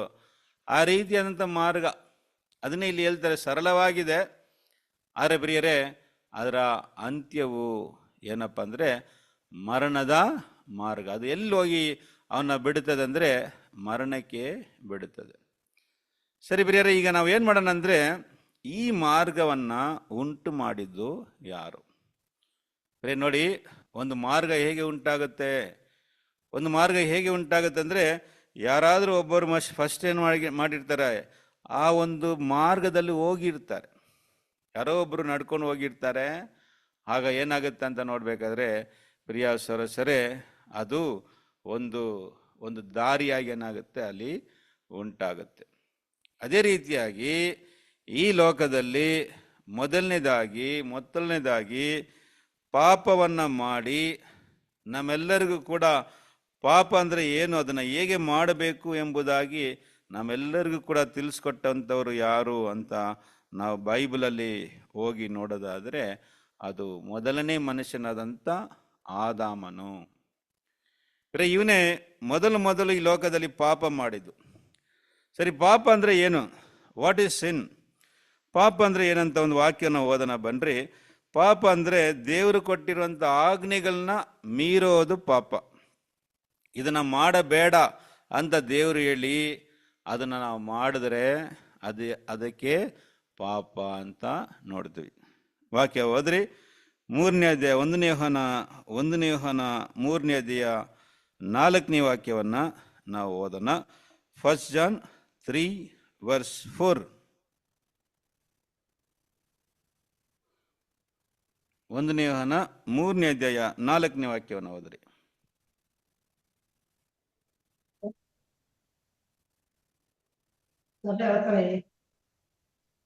ಬೇಗ ಓದ್ಬೇಕು. ಪಾಪ ಮಾಡುವ ಪ್ರತಿಯೊಬ್ಬನು ಅಧರ್ಮವನ್ನು ಮಾಡುವವನಾಗಿದ್ದಾನೆ. ಪಾಪವು ಅಧರ್ಮವೇ. ಪಾಪವು ಅಧರ್ಮ. ಪಾಪ ಮಾಡುವವನು ಧರ್ಮವನ್ನು ಏನ್ ಮಾಡ್ತಾನೆ? ಧರ್ಮವನ್ನು ಮೀರುತ್ತಾನೆ. ಪ್ರಿಯರೇ, ಧರ್ಮ ಅಂದ್ರೆ ದೇವರು ಕೊಟ್ಟಿರುವಂತ ಆಜ್ಞೆ. ದೇವರು ಕೊಟ್ಟಿರುವಂತ ಆಜ್ಞೆನ ಮೀರೋದೇ ಪಾಪ. ಆ ರೀತಿಯಾಗಿ ಈ ಲೋಕದಲ್ಲಿ ಮೊದಲನೇದಾಗಿ ಪಾಪ ಮಾಡಿದ್ದು ಯಾರು ಅಂತ ನೋಡ್ಬೇಕಾದ್ರೆ ಅದು ಆದಾಮನು. ತಿನ್ನಬಾರದಂತ ದೇವರು ಹೇಳಿದಂಥ ಅನ್ನನ್ನ ತಿಂದು ಈ ಮನುಕುಲಕ್ಕೆ ಮರಣವನ್ನ ತಂದಿದ್ದು ಯಾರಪ್ಪ ಅಂತ ಬೈಬಲ್ ನೋಡುವುದಾದ್ರೆ ಅದು ಈ ಆದಾಮನು. ನೋಡಿ ಬರೀ ಅದನ್ನೇ ಬೈಬಲಲ್ಲಿ ರೆಕಾರ್ಡ್ ಇದೆ. ಫಸ್ಟ್ ಸಿನ್ನರ್, ಈ ಲೋಕದಲ್ಲಿ ಮೊದಲನೇದಾಗಿ ಪಾಪ ಮಾಡಿದಂಥ ವ್ಯಕ್ತಿ ಪಾಪ ಹೇಗೆ ಮಾಡಬೇಕು ಎಂಬ ತನ್ನ ಮಕ್ಕಳಿಗೆ ಅಂದರೆ ಈ ಮನುಕುಲಕ್ಕೆ ತೋರಿಸ್ಕೊಟ್ಟಂಥ ಮಾರ್ಗವನ್ನು ತೋರಿಸ್ಕೊಟ್ಟಂಥ ವ್ಯಕ್ತಿ ಯಾರಪ್ಪ ಅಂದರೆ ಈ ಆದಾಮ. ಇವರೇ ನಮ್ಮೆಲ್ಲರಿಗೂ ತಂದೆ. ಈ ಎಂಟೈರ್ ಮ್ಯಾನ್ಕೈಂಡ್ಗೆ, ಮನುಕುಲಕ್ಕೆ ತಂದೆಯಾಗಿರುವಂಥ ಇವರೇ ನಮಗೆ ಈ ಮಾರ್ಗವನ್ನು ಏನು ಮಾಡಿದ್ರು? ತೋರಿಸ್ಕೊಟ್ರು. ಪ್ರಿಯರೇ, ಅದು ಪ್ರಾರಂಭದಲ್ಲಿ ಈ ರೀತಿಯಾದಂಥ ಒಂದು ಚಿಕ್ಕ ಒಂದು ಮಾರ್ಗವಾಗಿತ್ತು. ಆದರೆ ಹೋಗ್ತಾ ಹೋಗ್ತಾ ಆ ಮಾರ್ಗ ಏನಾಗ್ತು? ವಿಶಾಲವಾಗಿಬಿಡ್ತು. ಎಷ್ಟು ವಿಶಾಲ ಅಂದರೆ ಪ್ರಿಯರೇ, ಈಗ ನೋಡಿ ಆದಾಮನು ಆ ಮಾರ್ಗದಲ್ಲಿ ಅವನು ಎಂಟರ್ ಆಗಿ ಅದನ್ನು ಅಂತ್ಯ ಮಾಡೋಕ್ಕೆ 930 ವರ್ಷ ಆಯಿತು. ಪಾಪದ ಸಂಬಳ ಮರಣ. ಆ ಮರಣವನ್ನು ಅವನು ಸೇರೋದಕ್ಕೆ ಆ ಮಾರ್ಗದಲ್ಲಿ ನಡೆದು ಅದನ್ನು ಅಂತ್ಯ ಮಾಡಿದ್ದು ಪ್ರಿಯರೇ ಮರಣದಲ್ಲಿ. ಅದು ಸುಮಾರು ಬೈಬಲ್ ನೋಡಬೇಕಾದ್ರೆ 930 ವರ್ಷ. ಆದರೆ ಈಗ ಅಧರ್ಮ ಹೇಗೆ ಆಗ್ಬಿಟ್ಟಿದೆ ಅಂದರೆ ಪ್ರಿಯ ಸರಸರೇ, ತುಂಬ ಹೆಚ್ಚಿಬಿಟ್ಟಿದೆ. ಪಾಪವು ಹಾಗಿಲ್ಲದಂತೆ ಮನುಷ್ಯನ ಅಧರ್ಮವು, ಮನುಷ್ಯನ ಅಕ್ರಮವು ಭೂಮಿಯಲ್ಲಿ ಹೆಂಗೆ ಆಗ್ಬಿಟ್ಟಿದೆ ಅಂದರೆ ಹೆಚ್ಚಾಗ್ಬಿಟ್ಟಿದೆ. ಅದು ತುಂಬ ಸ್ಪೀಡ್ ಆಗ್ಬಿಟ್ಟು ತುಂಬ ವಿಶಾಲವಾಗ್ಬಿಡ್ತು. ಎಷ್ಟು ವಿಶಾಲ ಅಂದರೆ ಪ್ರಿಯ ಸರಸರೇ, ತುಂಬ ಸ್ಲೀಪರಿ ಆಗ್ಬಿಡ್ತು. ಅಂದರೆ ಜಾರ್ತಾ ಇದೆ. ಕಾಲಿಟ್ಟರೆ ಸಾಕು, ಏನಾಗುತ್ತೆ, ಸಲ್ಲಂತ ನಿಮ್ಮನ್ನು ಅದರ ಅಂತ್ಯಕ್ಕೆ ತಗೊಂಡೋಗ್ಬಿಡುತ್ತೆ. ನೋಡಿ, ಆದಾಮನು 930 ವರ್ಷ. ಆದರೆ ಈಗಿರುವಂಥ ಮನುಷ್ಯ ಪ್ರೇರ್ ಎಷ್ಟು ವರ್ಷ ಅಂತ ನೋಡೋದಾದರೆ 70, ಸ್ವಲ್ಪ ಬಲ ಇದ್ದರೆ 80 ಅಷ್ಟೇ ಪ್ರಿಯರ ಅವನ ಜೀವನ. ಅಷ್ಟರಲ್ಲಿ ಏನಾಗುತ್ತೆ, ಅಂತ್ಯ ಆಗುತ್ತೆ. ಅಂದರೆ ಅಷ್ಟು ಬೇಗ ಮನುಷ್ಯನು ಆ ಮಾರ್ಗದಲ್ಲಿ ಜಾರ್ಕೊಂಡು ಹೋಗ್ಬಿಡ್ತಾ ಇದ್ದಾನೆ. ಅನ್ನೇ ಬೈಬಲಲ್ಲಿ ಹೇಳ್ತಾ ಇದೆ ನೋಡಿ ಪ್ರಿಯ ಸರಿ, ಎಲ್ಲರೂ ಈ ಮಾರ್ಗದಲ್ಲಿ ಹೋಗ್ತಾ ಇದ್ದಾರೆ. ರೋಮಪತ್ರಿಕೆ 3ನೇ ಅಧ್ಯಾಯದಲ್ಲಿ 10ನೇ ವಾಕ್ಯವನ್ನು ಓದ್ರಿ. Romans 3rd chapter verse 10. ಯಹೂದಿಯರೇ ಆಗಲಿ ಗ್ರೀಕರೇ ಆಗಲಿ ಎಲ್ಲರೂ ಪಾಪಕ್ಕೆ ಒಳಬಿದ್ದವರೆಂದು ಮೊದಲೇ ತೋರಿಸಿ ಕೊಟ್ಟಿದೆಯಲ್ಲವೇ? ಇದು ಶಾಸ್ತ್ರದಲ್ಲಿ ಬರೆದಿರುವ ಮಾತುಗಳಿಗೆ ಸರಿಯಾಗಿದೆ. ಅವುಗಳು ಯಾವ್ಯಾವೆಂದರೆ, ನೀತಿವಂತನೂ ಇಲ್ಲ. ರೋಮಪತ್ರಿಕೆ 3ನೇ ಅಧ್ಯಾಯದಲ್ಲಿ 10ರಿಂದ ಓದಿ sister. 3rd chapter Romans 3 verse 10. ನೀತಿವಂತನೂ ಇಲ್ಲ, ಒಬ್ಬನಾದರೂ ಇಲ್ಲ, ತಿಳುವಳಿಕೆ ಉಳ್ಳವನು ಇಲ್ಲ, ದೇವರನ್ನು ಹುಡುಕುವವನೂ ಇಲ್ಲ. ಎಲ್ಲರೂ ದಾರಿ ತಪ್ಪಿ ನಡೆಯುತ್ತಾರೆ, ಎಲ್ಲರೂ ಕೆಲಸಕ್ಕೆ ಬಾರದವರು, ಒಳ್ಳೆಯದನ್ನು ಮಾಡುವವನು ಇಲ್ಲ, ಒಬ್ಬನಾದರೂ ಇಲ್ಲ. ನೋಡ್ರ ಪ್ರೀತಿಯ ಸರಸರೇ, ವಾಕ್ಯ ಏನ್ ಹೇಳ್ತದೆ ಅಂತ ನೋಡ್ಬೇಕಾದ್ರೆ, ಅಂದ್ರೆ ಇಲ್ಲಿ ನೀತಿವಂತನು ಒಬ್ಬನು ಕೂಡ ಇಲ್ಲ. ಪ್ರಿಯ ಸರಸರೇ ನೋಡಿ, ದೇವರನ್ನು ಹುಡುಕವನಿಲ್ಲ, ಎಲ್ಲರೂ ದಾರಿ ತಪ್ಪಿ. ನೋಡಿ, ಇಲ್ಲಿ ಕೂಡ ಮಾತು ಬರ್ತದೆ, ದಾರಿ ಅಂದರೆ ದಾರಿ ತಪ್ಪಿ ಅಂದರೆ ಪ್ರಿಯರೇ, ನೀತಿ ನ್ಯಾಯ ಧರ್ಮ ಎಂಬ ಆ ಮಾರ್ಗದಲ್ಲಿ ನಡೆದೆ ಮನುಷ್ಯರು ಅದನ್ನು ತಪ್ಪಿ ಯಾವ ಮಾರ್ಗದಲ್ಲಿ ಹೋಗ್ತಾ ಇದ್ದಾರೆ? ವಿಶಾಲವಾದ ಮಾರ್ಗದಲ್ಲಿ. ಅದನ್ನೇ ಪ್ರಾರಂಭದಲ್ಲಿ ಹೇಳಿದ್ದು ಯೇಸುಸ್ವಾಮಿ ಹೇಳಿದ್ದು, ಅದರಲ್ಲಿ ಪ್ರವೇಶಿಸುವರು ಬಹುಜನ ಅಂತ. ಇಲ್ಲ ಪ್ರಿಯರೇ, ಆ ಮಾತು ಆ ರೀತಿಯಾಗಿ ಬರೋದಿಲ್ಲ. ಎಲ್ಲರೂ, ನೀತಿವಂತನು ಒಬ್ಬನಾದರೂ ಇಲ್ಲ, ಒಳ್ಳೇದು ಮಾಡೋರು ಒಬ್ಬನೂ ಕೂಡ ಇಲ್ಲ. ಅದೇ ಯೇಸುಸ್ವಾಮಿ ಕೂಡ ಒಂದು ಸಾರಿ ಅವ್ರನ್ನ ಒಂದು ಯವನಸ್ಥ ಬಂದು ಸ್ವಾಮಿ ಹತ್ರ ಒಳ್ಳೆ ಬೋಧಕನೇ ಅಂತ ಹೇಳುವಾಗ ಯೇಸುಸ್ವಾಮಿ ಒಂದು ಮಾತು ಹೇಳಿದ್ರಲ್ಲಿ, ಭೂಮಿಯಲ್ಲಿ ದೇವರು ಒಬ್ಬರು ಬಿಟ್ಟರೆ ಯಾರು ಕೂಡ ಒಳ್ಳೆಯವನು ಇಲ್ಲ ಅಂತ. ಹೌದು ಪ್ರಿಯರೇ, ಎಲ್ಲರೂ ಕೂಡ ಯಾವ ರೀತಿಯಾದ ಜೀವನ ಮಾಡ್ತಾ ಇದ್ದಾರೆ. ಮಾರ್ಗ ಅಂದರೆ ಜೀವನ, ನಾವು ಮಾಡುವಂಥ ಜೀವನ ಅದು ಯಾವ ರೀತಿಯಾದಂಥದ್ದು ಅಂದರೆ ಅದು ಒಂದು ಪಾಪದ ಅನೀತಿ, ಅಧರ್ಮಗಳು, ಸ್ವಾರ್ಥತವಾದಂಥ ಒಂದು ಸೆಲ್ಫಿಶ್ ಒಂದು ಲೈಫ್ನ ಎಂಟೈರ್ ಮನುಷ್ಯ ಕುಲ ಏನಾಗ್ತದೆ, ಹೋಗ್ತಾ ಇದೆ. ಆದರೆ ಈ ಮಾರ್ಗವನ್ನು ಉಂಟು ಮಾಡಿದ್ದು ಯಾರು ಅಂದರೆ ಆದಾಮ. ಇದನ್ನೇ ಇಲ್ಲಿ ಯೇಸುಸ್ವಾಮಿ ಹೇಳಿದಂಥ ಈ ವಿಶಾಲವಾದ ಒಂದು ಮಾರ್ಗ, ಬ್ರಾಡ್ ವೇ. ಪ್ರಿಯ ಸರಸರೇ, ಎಲ್ಲರೂ ಈ ದಾರಿಯಲ್ಲಿ ಏನಾಗ್ತಾ ಇದ್ದಾರೆ, ಹೋಗ್ತಾ ಇದೆ. ಎಲ್ಲರೂ ದಾರಿ ತಪ್ಪಿ ಏನಾಗ್ತಾ ಇದೆ, ಈ ಮಾರ್ಗದಲ್ಲಿ, ಈ ವಿಶಾಲವಾದ ಮಾರ್ಗದಲ್ಲಿ ಅವರು ಹೋಗ್ತಾ ಇದ್ದಾರೆ ಅಂತ ಇಲ್ಲಿ ಸ್ವಾಮಿ ಹೇಳ್ತಾರೆ. ಪ್ರಿಯರೇ, ಮೊದಲನೇ ಮಾರ್ಗದ ವಿಷಯವಾಗಿ ನೋಡ್ಬೇಕಾದ್ರೆ, ವಿಶಾಲವಾದ ಮಾರ್ಗ ಅದು ಎಲ್ಲಿ ಹೋಗುತ್ತೆ ಅಂದರೆ ನಾಶನಕ್ಕೆ. ನಾಶನ ಅಂದರೆ ಮರಣಕ್ಕೆ ಹೋಗುತ್ತೆ. ಅದನ್ನು ಓಪನ್ ಮಾಡಿದ್ದು, ಪ್ರಾರಂಭಿಸಿದ್ದು, ಪಾಪನ ಮಾಡಿ ಅದನ್ನು ಪ್ರಾರಂಭಿಸಿದ್ದು ಯಾರಪ್ಪ ಅಂದರೆ ಅದು ಮೊದಲನೇ ಮನುಷ್ಯನಾದಂಥ ಆದಾಮನು. ಅವನೇ ದೇವರ ಆಜ್ಞೆಯನ್ನು ಮೀರಿ, ದೇವರು ಕೊಟ್ಟಂಥ ಆಜ್ಞೆಯನ್ನು ಮೀರಿ ತಿನ್ನಬಾರದಂಥ ಅನ್ನನ್ನು ತಿಂದು ಈ ಪಾಪದ ಮಾರ್ಗದಲ್ಲಿ, ಈ ಮರಣದ ಒಂದು ಮಾರ್ಗದಲ್ಲಿ ಪ್ರವೇಶಿಸಿ ಹೋದ. ಆನಂತರ ಅದೇ ಮಾರ್ಗದಲ್ಲಿ ಅವನ ಮಕ್ಕಳು ಕೂಡ ಅಂದರೆ ಈ ಮನುಷ್ಯ ಕುಲ ಕೂಡ ಅದೇ ಮಾರ್ಗದಲ್ಲಿ ಆಗ್ತದೆ, ಹೋಗ್ತಾ ಇದೆ. ಅದನ್ನೇ ಈಗ ರೋಮಪತ್ರಿಕೆ 3:10 ಓದಿದ್ದ ನಾವು. ನೀತಿವಂತನು ಒಬ್ಬನೂ ಇಲ್ಲ, ಒಳ್ಳೆಯದು ಮಾಡೋರಿಲ್ಲ, ದೇವರನ್ನ ಹುಡುಕೋರಿಲ್ಲ, ಒಬ್ಬನಾದರೂ ಇಲ್ಲ. ಪ್ರಿಯ ಸರಸರೆ, ಎಲ್ಲರೂ ಮಾರ್ಗ ತಪ್ಪಿ ಏನಾಗ್ತಾ ಇದ್ದಾರೆ, ನಾಶನಕ್ಕೆ ಹೋಗ್ತಾ ಇದ್ದಾರೆ ಅಂತ ಬೈಬಲ್ ಕ್ಲಿಯರ್ ಆಗಿ ಹೇಳ್ತಾ ಇದೆ. ಬೈಬಲ್ ಕ್ಲಿಯರ್ ಆಗಿ ಹೇಳ್ಬಿಡ್ತು ಪ್ರಿಯರೇ, ನೀತಿವಂತರು ಇಲ್ಲ, ಒಳ್ಳೆಯದನ್ನು ಮಾಡೋರು ಇಲ್ಲ ಅಂತ. ಪ್ರಿಯರೇ, ನಾವು ಕೂಡ ಏನಾಗ್ತಿದ್ವಿ, ಇದರಲ್ಲಿ ಸೇರುವುದಿಲ್ಲ. ನಾವು ನಂಬಿಕೆಯ ಮೂಲಕನೇ ಈಗ ನಾವು ನೀತಿವಂತರಾಗಿದ್ದೀವಿ. ಯೇಸು ಕ್ರಿಸ್ತನಲ್ಲಿ ನಂಬಿಕೆ ಇಟ್ಟದ ಕಾರಣಕ್ಕೆ ಮಾತ್ರ ನಾವು ನೀತಿವಂತರೇ ಹೊರತು ಪ್ರಿಯರೇ ನಮ್ಮ ಕ್ರಿಯೆಗಳ ಮೂಲಕ ಅಲ್ಲ. ನಾವು ಮಾಡುವಂಥ ಒಳ್ಳೆ ಕ್ರಿಯೆಗಳು, ಒಳ್ಳೆತನದಿಂದ ನಾವು ನೀತಿವಂತರಲ್ಲ. ಯಾಕೆಂದರೆ ನಮ್ಮಿಂದ ನೀತಿಯಾಗಿ ಜೀವನ ಮಾಡೋದಕ್ಕೆ ಸಾಧ್ಯನೇ ಇಲ್ಲ ಅಲ್ಲ ಪ್ರಿಯರೇ. ಅದರಿಂದ ಎಲ್ಲರೂ ಇದೇ ಮಾರ್ಗದಲ್ಲಿ ಹೋಗ್ತಾ ಇದ್ದಾರೆ ಅಂತ ಬೈಬಲ್ ಹೇಳ್ತಾ ಇದೆ. ಇದೇ ಮೊದಲನೇ ಮಾರ್ಗ, ವಿಶಾಲವಾದಂಥ ಮಾರ್ಗ. ಸರಿ, ನಮ್ಮ ಕರ್ತನಾದ ಯೇಸು ಕ್ರಿಸ್ತನು ಈ ಭೂಮಿಗೆ ಬರುವವರೆಗೆ ಬೇರೆ ಮಾರ್ಗನೇ ಇರಲಿಲ್ಲ. ಮನುಷ್ಯನು ಈ ವಿಶಾಲವಾದ ಮಾರ್ಗದಿಂದ ಜೀವಕ್ಕೆ ಬರುವಂಥ ಮಾರ್ಗವು ಯಾವುದೂ ಕೂಡ ಇರಲಿಲ್ಲ ಪ್ರೀತಿಯ ಸರಸರು. ಆದರೆ ನಮ್ಮ ಕರ್ತನಾದ ಯೇಸು ಕ್ರಿಸ್ತನು ಈ ಭೂಮಿಗೆ ಬಂದು, ಪ್ರಿಯ ಸರಸರೇ, ಯೇಸು ಕ್ರಿಸ್ತನು ಈ ಭೂಮಿಗೆ ಎರಡನೇ ಆದಾಮಾಗಿ ಬಂದು ಒಂದು ಹೊಸ ಜೀವದ ಮಾರ್ಗವನ್ನು ಏನು ಮಾಡಿದ್ರು ಅಂದರೆ ಅವರು ಓಪನ್ ಮಾಡಿದ್ರು. ಬೈಬಲ್ ಅದೇ ಹೇಳ್ತಾ ಇದೆ ಪ್ರಿಯ ಸರಸರೇ. ಎಬ್ರೆದವರಿಗೆ 10ನೇ ಅಧ್ಯಾಯ 19 ಮತ್ತು 20ನೇ ವಾಕ್ಯವನ್ನು ಓದಿರಿ. Hebrews 10th chapter verse 19 and 20.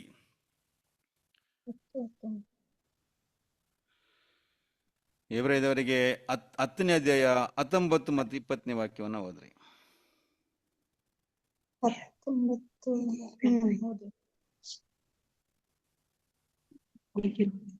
ಹೀಗಿರುವಲ್ಲಿ ಸಹೋದರರೇ, ಯೇಸು ನಮಗೋಸ್ಕರ ಪ್ರತಿಷ್ಠಿಸಿದ ಜೀವವುಳ್ಳ ಹೊಸ ದಾರಿಯಲ್ಲಿ ಆತನ ರಕ್ತದ ಮೂಲಕ ಆತನ ಶರೀರವೆಂಬ ತೆರೆಯ ಮುಖಾಂತರ ದೇವರ ಸಮಕ್ಷಮದಲ್ಲಿ ಪ್ರವೇಶಿಸುವುದಕ್ಕೆ ನಮಗೆ ಧೈರ್ಯ ಉಂಟಾಯಿತು. ನೋಡಿದ್ರಾ ಪ್ರಿಯ ಸರಸ್ರೆ, ಇಲ್ಲಿ ವಾಕ್ಯ ನೋಡಿ ಹೆಂಗಂದ್ರೆ, ಹೇಗೆಂದ್ರೆ ಆತನು ನಮಗೋಸ್ಕರ ಪ್ರತಿಷ್ಠಿಸಿದ ಮತ್ತು ಹೊಸ ಜೀವವುಳ್ಳ ದಾರಿಯಲ್ಲಿ ಆತನ ಶರೀರವೆಂಬ ತೆರೆ ಮುಖಾಂತರ ಏನಾಯ್ತು, ಇದು ಆಯಿತು ಅಂತ ಹೇಳ್ತದೆ. ಇಂಗ್ಲೀಷಲ್ಲಿ ಏನಂತದೆ ನೋಡಿ ಪ್ರಿಯ ಸರಸರೆ, ಈ ಹ್ಯಾತ್ ಓಪನ್ಡ್ ಇಲ್ಲ by A new and living way.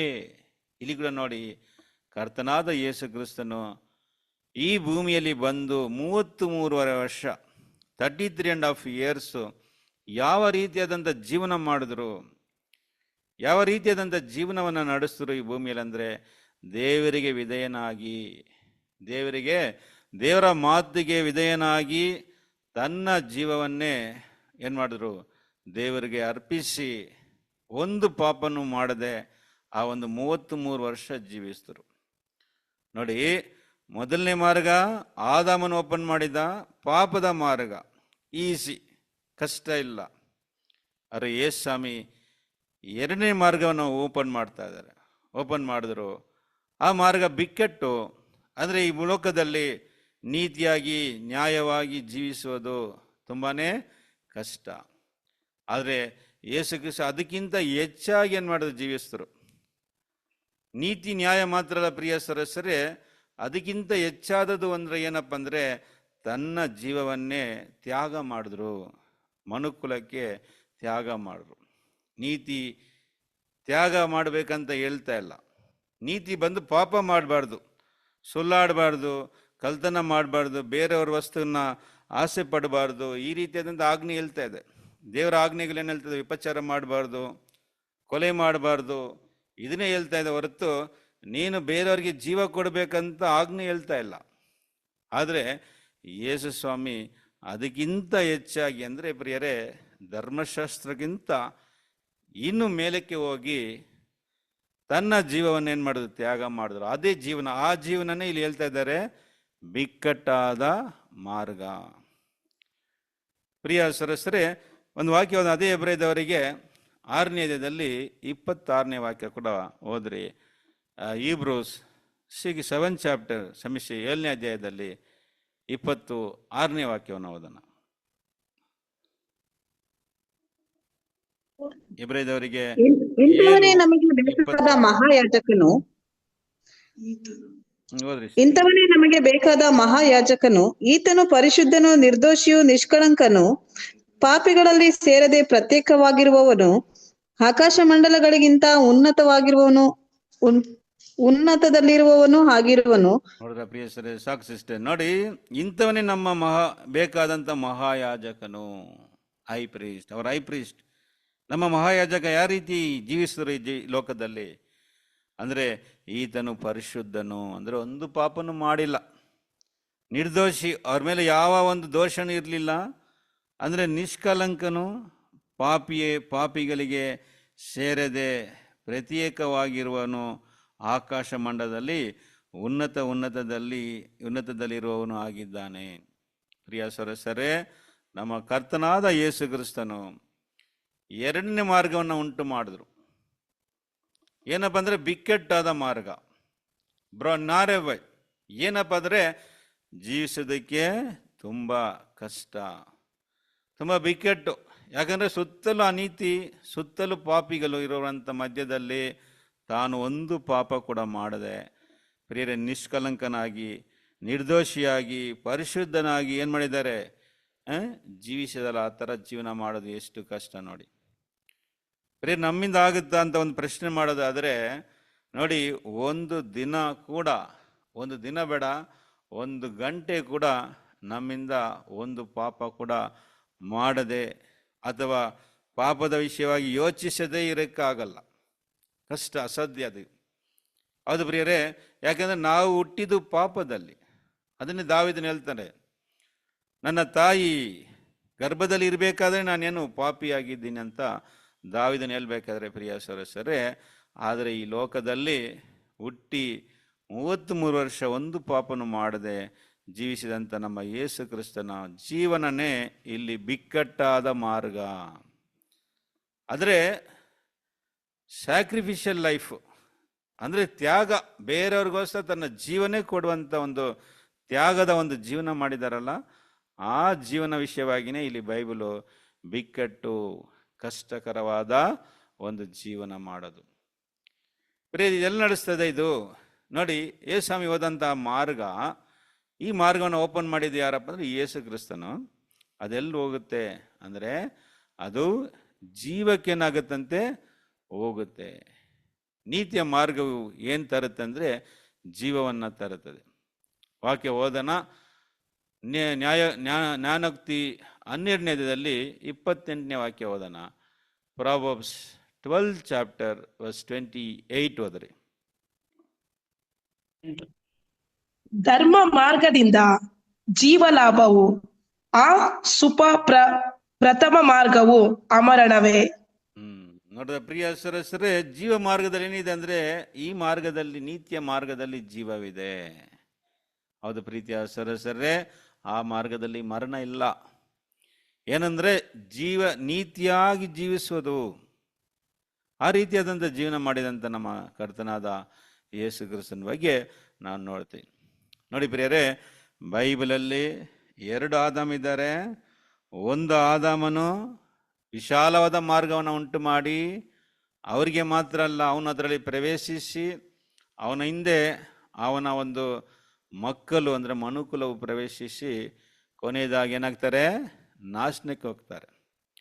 ಅವನು ಹೋಗುವಾಗ ದಾರಿ ಸ್ವಲ್ಪ ಚಿಕ್ಕದಾಗಿತ್ತು, ಆದರೆ ಈಗ ತುಂಬ ವಿಶಾಲ ಆಗಿಬಿಟ್ಟಿದೆ. ವಿಶಾಲ ಮಾತ್ರ ಅಲ್ಲ, ಜಾರ್ತಾ ಇದೆ. ಅಷ್ಟು ಬೇಗ ಮನುಷ್ಯನ ಜೀವನ ಅಂತ್ಯ ಆಗುತ್ತೆ. 2ನೇ ಆದಾಮ ಬಂದ, ಅವರು ನಮ್ಮ ಕರ್ತನಾದ ಯೇಸು ಕ್ರಿಸ್ತನು. ಪ್ರಿಯರೇ, ಬೈಬಲಲ್ಲಿ 2 ಆದಾಮ್ಗಳಿದ್ದಾರೆ. ಅನೇಕರಿಗೆ ಈ ವಿಷಯ ಗೊತ್ತಿಲ್ಲ. ಪ್ರಿಯ ಸರ್, ಅನೇಕ ಕ್ರೈಸ್ತರಿಗೆ ಬೈಬಲಲ್ಲಿ ಎಷ್ಟು ಆದಾಮ್ ಇದ್ದಾರೆ ಅಂತ ಒಂದು ಪ್ರಶ್ನೆ ಮಾಡಿದ್ರೆ, ಏನು ಬರೋದು ಅಷ್ಟು ಗೊತ್ತಿಲ್ಲ ನಿಮಗೆ, ಒಂದೇ ಆದಾಮ ಅಂತ ಅಂದ್ಕೊಳ್ತಾರೆ. ಪ್ರಿಯರೇ, ಬೈಬಲಲ್ಲಿ 2 ಆದಾಮ್ಗಳಿದ್ದಾರೆ. 2 ಆದಾಮ್ಗಳು. ಬನ್ನಿ ಓದೋಣ, ವಾಕ್ಯನ ಓದ್ಕೊಂಡು ಹೋಗೋಣ. 1ನೇ ಕೊರಿಂಥದವರಿಗೆ 15ನೇ ಅಧ್ಯಾಯದಲ್ಲಿ 45ನೇ ವಾಕ್ಯ ಮತ್ತು 47ನೇ ವಾಕ್ಯವನ್ನು ಓದಿರಿ. 1 Corinthians 15th chapter verse 45 and 47 ಓದೋಣ.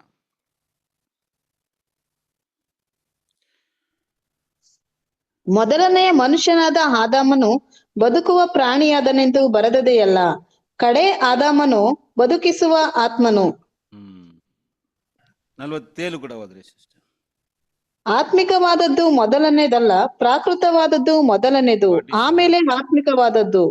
ಮೊದಲನೆಯ ಮನುಷ್ಯನು ಭೂಮಿಯೊಳಗಿಂದ ಉತ್ಪನ್ನನಾಗಿ ಮಣ್ಣಿಗೆ ಸಂಬಂಧಪಟ್ಟವನು. ಎರಡನೆಯ ಮನುಷ್ಯನು ಪರಲೋಕದಿಂದ ಬಂದವನು. ಮಣ್ಣಿನಿಂದ ಹುಟ್ಟಿದವನು ಎಂತವನೋ, ಮಣ್ಣಿಗೆ ಸಂಬಂಧಪಟ್ಟವನು ಅಂತವರೇ. ಸಾಕು 45, 47 ಮಾತ್ರ ಸಾಕು ನೋಡಿ ಪ್ರಿಯರೇ. ಇಲ್ಲಿ ಏನ್ ಹೇಳ್ತದೆ ನೋಡಿ, 45 ನಾನು ಪುನಃ ಓದ್ತೀನಿ ನೋಡ್ರಿ. ಅಂದ್ರೆ ಮೊದಲನೆಯ ಮನುಷ್ಯನಾದ ಆದಾಮನು, ಮೊದಲನೆಯ ಮನುಷ್ಯನಾದ ಆದಾಮನು. ನಿಮ್ಮ ಬೈಬಲಲ್ಲಿ ನೋಡ್ಕೊಳ್ಳಿ ಪ್ರಿಯ ಸಹೋದರರೇ. ಮೊದಲನೇ ಮನುಷ್ಯನಾದ ಆದಾಮನು ಬದುಕುವ ಪ್ರಾಣಿಯಾದನೆಂದು ಬರೆದಿದೆಯಲ್ಲ, ಕಡೆ ಆದಾಮನು. ಅಂದ್ರೆ ಕಡೆ ಆದಾಮನು, ಮೊದಲನೇ ಆದಾಮ, ಕಡೆ ಆದಾಮನು. ಇಂಗ್ಲಿಷಲ್ಲಿ ನೋಡ್ಬೇಕಾದ್ರೆ the first man Adam and last Adam. First Adam ಯಾರಂದ್ರೆ ಏದನ್ ತೋಟದಲ್ಲಿ ಇದ್ದಲ್ಲ, ಅಂದ್ರೆ ಅನ್ನನ ತಿಂದು ದೇವರಿಗೆ ವಿರುದ್ಧವಾಗಿ ಪಾಪ ಮಾಡಿದಂಥ ಆ ಒಂದು ಪಾಪಿಯಾದಂಥ ಆದಾಮನು. ಕಡೆ ಆದಾಮನು ಯಾರು ಅಂದರೆ ಪರಲೋಕದಿಂದ ಮರಿಯಲ ಹೊಟ್ಟೆಯಲ್ಲಿ ಹುಟ್ಟಿ ಪರಿಶುದ್ಧನಾಗಿ ಜೀವಿಸಿ ದೇವರ ಚಿತ್ತವನ್ನು ನೆರವೇರಿಸಿದಂಥ ಎರಡನೆಯ ಆದಾಮ, ಕಡೆಯ ಆದಾಮನು. 47 ನೋಡಿ, ಮೊದಲನೇ ಮನುಷ್ಯನು ಭೂಮಿಯೊಳಗಿಂದ ಉತ್ಪನ್ನದ ಮಣ್ಣಿಗೆ ಸಂಬಂಧಪಟ್ಟವನು. ಎರಡನೇ ಮನುಷ್ಯನು ಪರಲೋಕದಿಂದ ಬಂದವನು. ಎರಡು ಮನುಷ್ಯನು ನೋಡಿ ಎರಡು ಆದಾಮಗಳು ಪ್ರಿಯರಿದೆ ದೇವರ ಯೋಚನೆಯಲ್ಲಿ ನಾವು ನೋಡ್ತೀವಿ. First man and last Adam, first Adam and last Adam. ಇವರಿಬ್ಬರು ಏನು ಮಾಡಿದ್ರು ಪ್ರಿಯರೇ? ಈ ಮೊದಲನೇ ಆದಾಮ ಈ ಒಂದು ದೇವರಿಗೆ ಅವಿಧೇಯನಾಗಿ, ದೇವರ ಮಾತಿಗೆ ಅವಿಧೇಯನಾಗಿ ಏನು ಮಾಡ್ದ? ಈ ಒಂದು ಬ್ರಾಡ್ವೇನ ಓಪನ್ ಮಾಡಿ ಪ್ರಿಯ ಸಹೋದರರೇ, ಈ ವಿಶಾಲವಾದ ಮಾರ್ಗದಲ್ಲಿ ಹೋಗಿ ತನಗೂ ತನ್ನ ಮಕ್ಕಳಿಗೆ ತನ್ನ ಮನುಕುಲಕ್ಕೆ ಮರಣವನ್ನು ತಂದಿದ್ದ. First man Adam. ಎರಡನೇ ಆದಾಮ ಬಂದರು ಈ ಭೂಮಿಗೆ, ನಮ್ಮ ಕರ್ತನಾದ ಯೇಸು ಕ್ರಿಸ್ತನು ಪರಲೋಕದಿಂದ ಬಂದವನು. ಅವರು ಏನು ಮಾಡಿದ್ರು ಅಂತ ನೋಡಬೇಕಾದ್ರೆ ಈ ಒಂದು ಬಿಕ್ಕಟ್ಟಾದ ಮಾರ್ಗದಲ್ಲಿ ಹೋದರು. ಬಿಕ್ಕಟ್ಟಾದ ಮಾರ್ಗವನ್ನು ಓಪನ್ ಮಾಡಿ ದೇವರಿಗೆ ವಿಧೇಯನಾಗಿ ತನ್ನ ಜೀವವನ್ನೇ ಏನು ಮಾಡಿದ್ರು? ಆದಾಮನಿಗೋಸ್ಕರ ತನ್ನ ಜೀವವನ್ನೇ ತ್ಯಾಗ ಮಾಡಿ ಈ ಒಂದು ಬಿಕ್ಕಟ್ಟಾದ ಮಾರ್ಗದಲ್ಲಿ ಪ್ರವೇಶಿಸಿ ಪ್ರಿಯರೇ ಈ ಮರಣವನ್ನು ಏನು ಮಾಡಿಬಿಟ್ರು ಅಂದರೆ ಜೀವವಾಗಿ ರಿವರ್ಸ್ ಮಾಡಿಬಿಟ್ರು. ಮರಣ ಏನಾಯ್ತು ಅಂದರೆ ಪ್ರಿಯರೇ, ಮರಣವು ಇವಾಗ ರಿವರ್ಸ್ ಆಗಿಬಿಡ್ತು. ಬನ್ನಿ ಅದನ್ನು ನಾವು ಓದೋದಾದ್ರೆ ಬೈಬಲ್ ಆದರೆ ಅದೇ 1 ಕೊರಿಂಥದವರಿಗೆ 15ನೇ ಅಧ್ಯಾಯದಲ್ಲಿ ಪ್ರಿಯ ಸಹೋದರರೇ ನೋಡಿ, ಯೇಸು ಕ್ರಿಸ್ತನು ಆದಾಮನು ಈ ಒಂದು ವಿಶಾಲವಾದ ಮಾರ್ಗದಲ್ಲಿ ಹೋಗಿ ಮಣ್ಣಿಗೆ ಸೇರಿಕೊಂಡ. ಮರಣದಲ್ಲಿ ಮಣ್ಣಿಗೆ, ನೀನು ಮಣ್ಣಾಗಿದ್ದಿ ಮಣ್ಣಿಗೆ ತಿರುಗಿ ಅಂತ ಸ್ವಾಮಿ ಕೊಟ್ಟರಲ್ಲ ಶಾಪ, ಅವನ ಸಂತತಿಯವರು ಮಣ್ಣಿಗೆ ಹೋದರು. ಯೇಸು ಸ್ವಾಮಿ ಬಂದರು ಪ್ರಿಯ ಸಹೋದರರೇ. ಅವರು ಈ ಬಿಕ್ಕಟ್ಟಾದ ಮಾರ್ಗದಲ್ಲಿ ನಡೆದು 33 ವರ್ಷ ನಡೆದು ಮರಣವನ್ನು ಅವರು ಜಯಿಸಿದರು. ನೋಡಿ ಪ್ರಿಯ ಸಹೋದರರೇ, ಅವರ ಮಾರ್ಗದಲ್ಲಿ ನಡೆದ ಕಾರಣದಿಂದ ಅವ್ರಿಗೆ ಏನು ಸಿಕ್ಕಿತ್ತಂದರೆ ಮರಣದಿಂದ ಪುನರುತ್ಥಾನ ಅವರಿಗೆ ಸಿಕ್ಕಿತ್ತು. ಪ್ರಿಯರೇ, ಈ ಲೋಕದಲ್ಲಿ ಹುಟ್ಟಿದಂಥ ಎಲ್ಲ ಮನುಷ್ಯರಿಗಿಂತ ಮೊದಲನೇದಾಗಿ ಸತ್ತವರಲ್ಲಿ ಎದ್ದಿದ್ದು ಯಾರಪ್ಪ ಅಂದರೆ ಅದು ನಮ್ಮ ಕರ್ತನಾದ ಯೇಸು ಕ್ರಿಸ್ತನು ಮಾತ್ರವೇ. ಒನ್ಲಿ ಜೀಸಸ್, ನೋಬಡಿ ಎಲ್ಸ್, ಬೇರೆ ಯಾರು ಇಲ್ಲ ಪ್ರಿಯರೇ. ಯೇಸು ಕ್ರಿಸ್ತನು ಒಬ್ಬನೇ ಸತ್ತವರಿಂದ ಎದ್ದವರಾಗಿದ್ದಾರೆ. ವಾಕ್ಯ ಅದನ್ನೇ ಹೇಳ್ತದೆ ನೋಡಿ. ಅದರಲ್ಲಿ 1 ಕೊರಿಂಥಿ 15ರಲ್ಲಿ 20ನೇ ವಾಕ್ಯವನ್ನು ಓದ್ರಿ. 20th verse. 1 ಕೊರಿಂಥಿಯವರಿಗೆ 15 ವಾಕ್ಯ 20 ಓದ್ರಿ. ಆದರೆ ಕ್ರಿಸ್ತನು ಸತ್ತವರೊಳಗಿಂದ ಎದ್ದು ಬಂದು ಇದ್ದಾನೆ, ನಿದ್ರೆ ಹೋದವರಲ್ಲಿ ಪ್ರಥಮ ಫಲವಾದನು. ನೋಡ್ರ ಪ್ರಿಯ ಸದಸ್ಯರೇ, ಸತ್ತವರೇ ಅವರೇ ಪ್ರಥಮ ಫಲ, first fruit among the death. ಯಾರು ಕೂಡ ಸತ್ತವರಲ್ಲಿ ಯಾರು ಕೂಡ ಎದ್ದು ಬಂದಿಲ್ಲ ಪ್ರಿಯ ಸಹೋದರರೇ. ಬೈಬಲಲ್ಲಿ ಸತ್ತವರು ಪುನಃ ಅಂದರೆ ಎದ್ದಿದ್ದಾರೆ ಅಂದರೆ ಯಾರು ಅಂದರೆ ಅವರು ಲಾಸರು ಇವರೆಲ್ಲ. ಆದರೆ ಅವ್ರು ಸದ್ಬಿಟ್ರು, ಪುನಃ ಸದ್ಬಿಟ್ರು ಅವರೆಲ್ಲ. ಸ್ವಲ್ಪ ಕಾಲ ಅವರು ಮರಣದಿಂದ ಬಂದು ಸ್ವಲ್ಪ ಕಾಲ ಜೀವಿಸಿ ಸದ್ಬಿಟ್ರು. ಆದರೆ ಯೇಸು ಕ್ರಿಸ್ತನು ಮಾತ್ರ ಸತ್ತು ಪುನರುತ್ಥಾನ ಆಗಿ ಇನ್ನೂ ಏನಾಗಿದ್ದಾರೆ, ಬದುಕಿದ್ದಾರೆ. ಪ್ರಕಟಣೆ 1:18 ವಾಕ್ಯ ಹೋದ್ರೆ ಇದು ಹೆಂಗೆ ಇಟ್ಕೊಳ್ಳಿ, 15ನೇ ಅಧ್ಯಾಯ ಹಂಗೆ ಇಟ್ಕೊಳ್ಳಿ.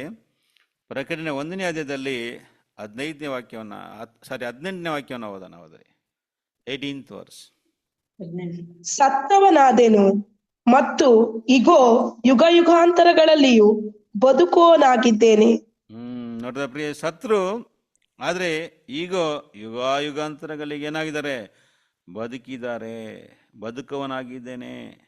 ಆಮೇಲೆ ಕಂಟಿನ್ಯೂ ಮಾಡಿ ಇಷ್ಟ ವಾಕ್ಯನ. ಮರಣದ ಮತ್ತು ಪಾತಾಳದ ಬೀಗದ ಕೈಗಳು ನನ್ನಲ್ಲಿ ಅವೆ. ನೋಡಿದ್ರ ಪ್ರಿಯ ಸರಸರೆ, ಮರಣ ಮತ್ತು ಪಾತಾಳದ ಬೀಗದ ಕೈಗಳು ನನ್ನಲ್ಲಿವೆ. ಅಂದ್ರೆ ಯಾರನ್ನ ಬೇಕಾದರೂ ಅವರು ಸತ್ತವರಿಂದ ಎಬ್ಬಿಸ್ಬೋದು ಪ್ರಿಯರೇ. ಆ ಒಂದು ಶಕ್ತಿ, ಅಧಿಕಾರ ಸ್ವಾಮಿ ಹತ್ರ ಇದೆ. ನೋಡಿ ಪ್ರಿಯರೇ, ಅದನ್ನೇ ನೋಡಿಬೇಕಾದ್ರೆ ಹೇಗೆ ಇದಾಯ್ತಂದ್ರೆ, ಈ ಬಿಕ್ಕಟ್ಟಾದ ಮಾರ್ಗದಲ್ಲಿ ಯೇಸು ನಡೆದ್ರು. ಅದನ್ನ ನಾವು ವಾಕ್ಯದಲ್ಲಿ ಓದೋ, ಈ ಬಿಕ್ಕಟ್ಟಾದ ಮಾರ್ಗ ಎಲ್ಲಿ ಹೋಗುತ್ತೆ, ಜೀವಕ್ಕೆ ಹೋಗುತ್ತೆ. ಜೀವಕ್ಕೆ ಹೋಗುವ ಮಾರ್ಗ ಈ ಬಿಕ್ಕಟ್ಟಾದ ಮಾರ್ಗ. ಅದನ್ನೇ ಪ್ರಿಯ ಸರಸರೆ, ಯೇಸು ಸ್ವಾಮಿ ಸತ್ತು ಏನಾಗಿದ್ದಾರೆ, ಅವರು ಯುಗಾಂತರಗಳಲ್ಲಿ ಏನಾಗಿದ್ದಾರೆ, ಬದುಕಿಯವರಾಗಿದ್ದಾರೆ. ಇದು ಬಿಕ್ಕಟ್ಟಾದ ಮಾರ್ಗ ಅವ್ರಿಗೆ ಮಾತ್ರ ಅಲ್ಲ ಪ್ರಿಯ. ನೋಡಿ ಹೇಗೆ ಆದಾಮನು ವಿಶಾಲವಾದ ಮಾರ್ಗದಲ್ಲಿ ಹೋಗಿದ್ದು ಅವನಿಗೆ ಮಾತ್ರ ಅಲ್ಲ, ಅವನ ಸಂತತಿಯವರಿಗೆ ಮರಣ ಬಂದ್ಬಿಡ್ತು. ಆದರೆ ಯೇಸು ಕ್ರಿಸ್ತನು ಈ ಬಿಕ್ಕಟ್ಟಾದ ಮಾರ್ಗದಲ್ಲಿ ಹೋದ ಕಾರಣ ಅವರಿಗೆ ಮಾತ್ರ ಅಲ್ಲ, ಆದಾಮನ ಮಕ್ಕಳಿಗೆ ಎಲ್ಲರಿಗೂ ಕೂಡ ಪುನರುತ್ಥಾನ ಇದೆ. ಸತ್ತವರೆಲ್ಲ ಎದ್ದು ಬರ್ತಾರೆ. ಬನ್ನಿ ವಾಕ್ಯ ಪುನಃ ಓದ್ರಿ ಬನ್ರಿ. 1ನೇ ಕೊರಿಂಥದವರಿಗೆ 15ನೇ ಅಧ್ಯಾಯದಲ್ಲಿ 21-22ನೇ ವಾಕ್ಯ ಹೋದ್ರಿ. 1 Corinthians 15th chapter verse 21 and 22 ಓದೋಣ. ಮನುಷ್ಯನ ಮೂಲಕ ಮರಣವು ಉಂಟಾದ ಕಾರಣ ಮನುಷ್ಯನ ಮೂಲಕ ಸತ್ತವರಿಗೆ ಪುನರುತ್ಥಾನ ಉಂಟಾಗುವುದು. ಯಾವ ಪ್ರಕಾರ ಆದಾಮನ ಸಂಬಂಧದಿಂದ ಎಲ್ಲರೂ ಸಾಯುವವರಾದರೂ ಅದೇ ಪ್ರಕಾರ ಕ್ರಿಸ್ತನ ಸಂಬಂಧದಿಂದ ಎಲ್ಲರೂ ಜೀವಿತರಾಗುವರು. ನೋಡಿದ್ರ ಪ್ರಿಯ ಸರಸ್ರೆ, ಕ್ಲಿಯರ್ ಆಗಿ ಹೇಳ್ಬಿಡ್ತದೆ ಬೈಬಲ್. ಏನಾಯ್ತಂದ್ರೆ, ಆದಾಮನ ಅವಿಧೇಯನಾಯ್ದಿಂದ ಪ್ರಿಯ ಸರಸ್ರೆ ಎಲ್ಲರಿಗೇನು ಬಂತು, ಮರಣ ಬಂತು. ಮನುಷ್ಯನ ಮೂಲಕ ಮರಣ ಉಂಟಾದ ಕಾರಣ ಮನುಷ್ಯನ ಮೂಲಕ ಸತ್ತವರಿಗೆ ಪುನರುತ್ಥಾನ ಉಂಟಾಯಿತು. ರಿವರ್ಸ್ ಮಾಡಿಬಿಟ್ರು ಯೇಸು ಸ್ವಾಮಿ. ಅದನ್ನೇ ಜೀವಕ್ಕೆ ಹೋಗುವ ಮಾರ್ಗ. ಯಾವ ಪ್ರಕಾರ ಆದಾಮನ ಸಂಬಂಧದಿಂದ ಎಲ್ಲರೂ ಸಾಯುವವರಾದರೋ ಅದೇ ಪ್ರಕಾರ ಕ್ರಿಸ್ತನ ಸಂಬಂಧದಿಂದ ಎಲ್ಲರೂ ಜೀವಿತವರಾಗುತ್ತಾರೆ. ಸತ್ತವರೆಲ್ಲರೂ ಎದ್ದು ಬರ್ತಾರೆ. ನಮ್ಮ ತಾತ ಪ್ರಿಯರೇ, ನೀತಿ ಮಾಡಿದವರು ಅನೀತಿ ಮಾಡಿದವರು ಎಲ್ಲರಿಗೂ ಬೈಬಲಲ್ಲಿ ಹೇಳ್ತದೆ ಪುನರುತ್ಥಾನ ಇದೆ. ಯಾರಿಂದ? ಯೇಸು ಸ್ವಾಮಿ ನಡೆದ ಈ ಮಾರ್ಗ.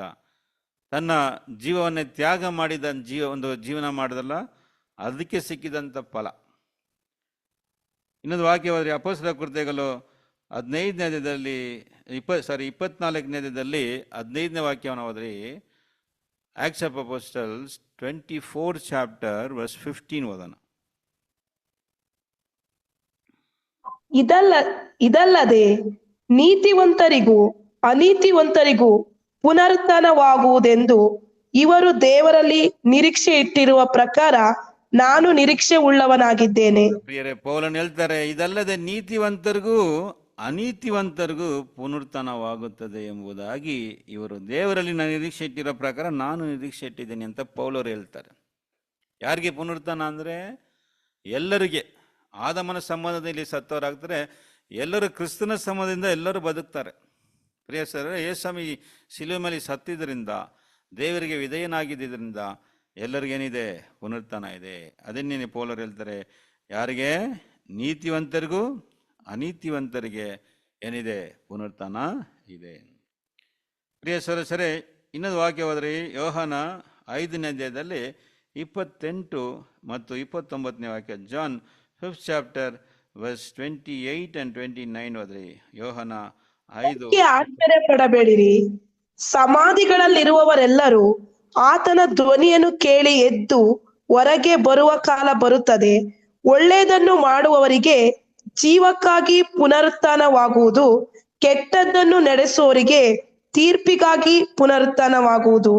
ಪ್ರಿಯ ಸರಸರೆ, ಆದರೆ ಇಲ್ಲಿ ಹೇಳ್ತಾರೆ, ಇದಕ್ಕೆ ಆಶ್ಚರ್ಯ ಪಡಬೇಡಿರಿ, ಸಮಾಧಿಗಳಲ್ಲಿರುವ ಎಲ್ಲರೂ.